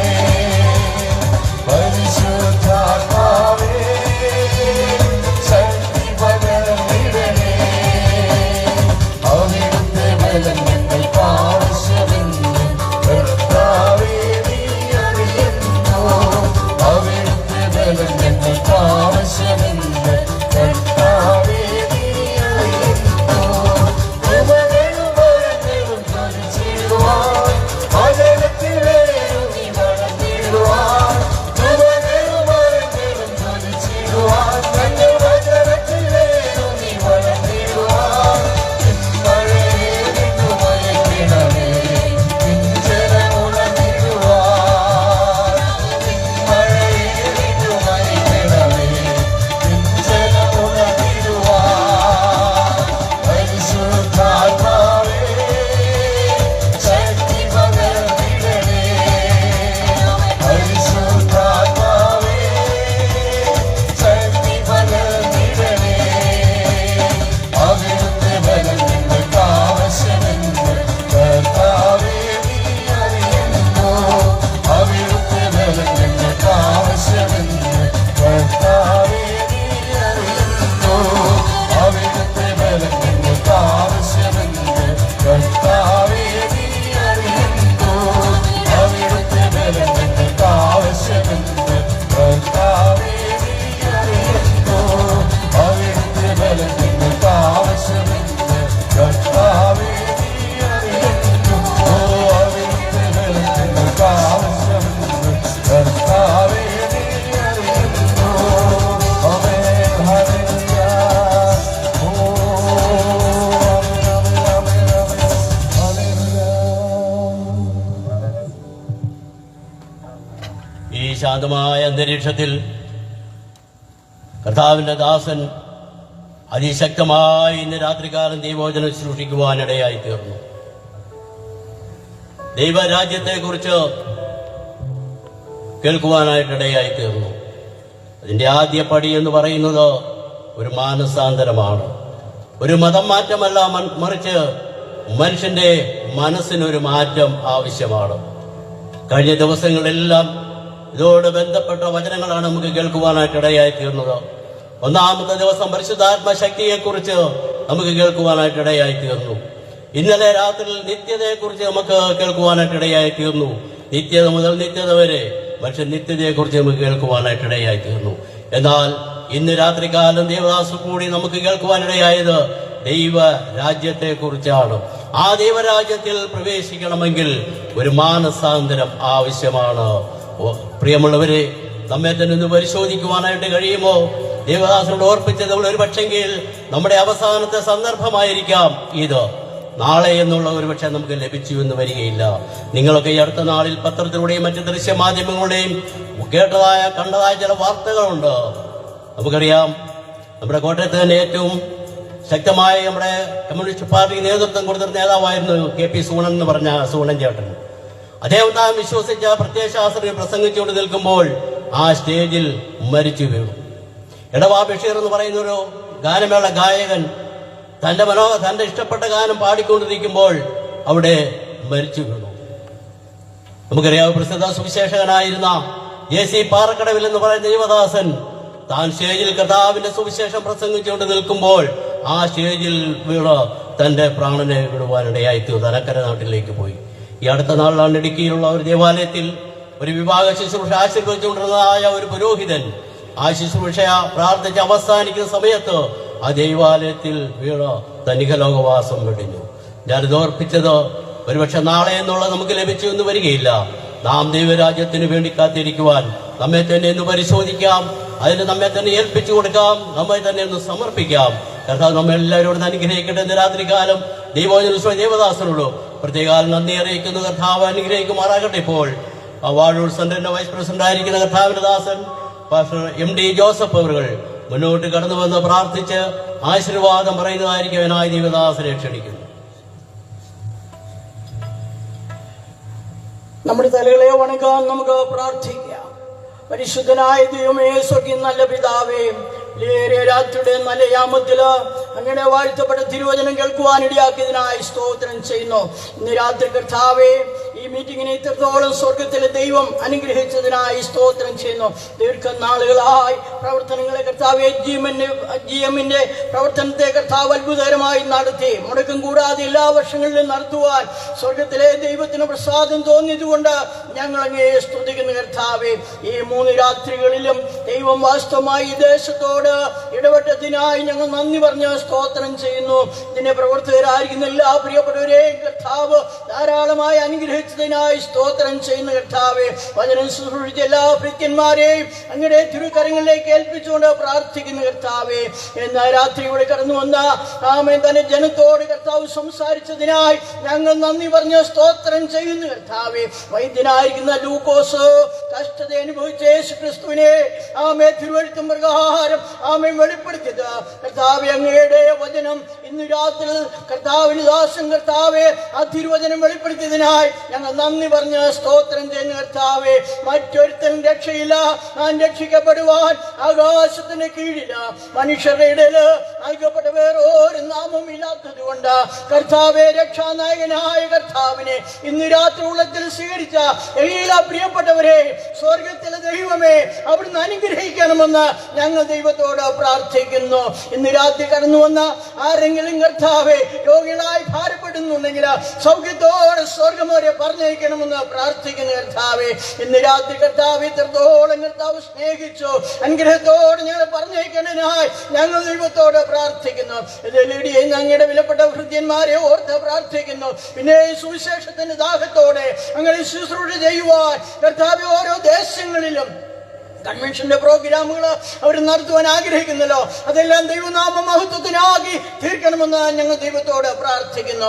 ഇന്ന് രാത്രി കർത്താവെ അങ്ങയുടെ ശ്രേഷ്ഠദാസനെ കർത്താവ് ബലപ്പെടുത്തിയതിനായി സ്തോത്രം ചെയ്യുന്നു. കർത്താവിന്റെ ദാസനെയും ദൈവം ഞങ്ങളുടെ പ്രസ്ഥാനത്തിൽ ധാരാളമായി അനുഗ്രഹിക്കേണ്ടതിനായി ഞങ്ങൾ ദൈവത്തോട് പ്രാർത്ഥിക്കുന്നു. ഇന്ന് രാത്രി കർത്താവെ നിന്റെ കൃപയോടെ ഞങ്ങൾ എല്ലാവരും നിറയ്ക്കണമേ. നാളെ നടക്കുന്ന വചന ശുശ്രൂഷയും കർത്താവെ സംഗീത ശുശ്രൂഷയും എല്ലാം ദൈവനാമ മഹത്വത്തിനാക്കി അവിടുന്ന് തീർക്കണമെന്ന് ഞങ്ങൾ ദൈവത്തോട് പ്രാർത്ഥിക്കുന്നു. ദൈവവചനം കേട്ടിട്ട് മാനസാന്തരപ്പെടാതെ ആരെങ്കിലും കടന്നു പോകുന്നെങ്കിൽ കർത്താവെ പരിശുദ്ധാത്മാവ് അവരോട് ഹൃദ്യമായി ഇടപെടണമെന്ന് ഞങ്ങൾ ദൈവത്തോട് പ്രാർത്ഥിക്കുന്നു. പാപത്തെക്കുറിച്ചും നീതിയെക്കുറിച്ചും ബോധം വരുത്തുന്ന ദൈവത്തിന്റെ പരിശുദ്ധാത്മാവ് ഇന്ന് രാത്രി അങ്ങനെയുള്ള ജീവിതങ്ങളോട് ഹൃദ്യമായി ഇടപെടണമെന്ന് പ്രാർത്ഥിക്കുന്നു. ഉന്നതന്റെ കൃപ നിറയ്ക്കണമേ, അനുഗ്രഹത്തോട് ഞങ്ങളെ പറഞ്ഞയക്കണമേ. പ്രാർത്ഥന കർത്താവ് കേട്ടിരിക്കാൻ സ്തോത്രം ചെയ്യുകയാണ്. യേശു ക്രിസ്തുവിന്റെ ധന്യമുള്ള നാമത്തിൽ പ്രാർത്ഥിക്കുന്നത് ദയമൂലം കേട്ട് ഉത്തരമരണമേ സ്വർഗ്ഗ നല്ല പിതാവേ. നമ്മുടെ കർത്താവായ യേശു ക്രിസ്തുവിന്റെ കൃപയും പിതാവായ ദൈവത്തിന്റെ സ്നേഹവും ആശ്വസിപ്പിച്ച് വഴി നിർത്തുന്ന പരിശുദ്ധാത്മാവിന്റെ നിരന്തരമായ കൂട്ടായ്മയും സഹവാസവും നാം പ്രാർത്ഥിച്ച സമസ്ത കാര്യങ്ങളുടെ മേലും വിരിഞ്ഞു പോകുന്ന ദൈവമക്കളുടെ മേലും ഭൂലോക വിശുദ്ധന്മാരുടെ മേലും കർത്താവിന്റെ രണ്ടാമത്തെ വരവരെയും കാലാവസാനത്തോളം എല്ലാ നാളും എന്നെപ്പോഴും കൂടെ ഇരിക്കുമാറാകണമേ. ആമേൻ. യേശു ക്രിസ്തു മുഖാന്തരം നമുക്ക് ജയം തന്ന ദൈവത്തിന് 3 ഹല്ലേലൂയ പറഞ്ഞാട്ടെ. ഹല്ലേലൂയ, ഹല്ലേലൂയ, ഹല്ലേലൂയ. ആമേൻ. കർത്താവായ യേശുവേ വേഗം വരണമേ.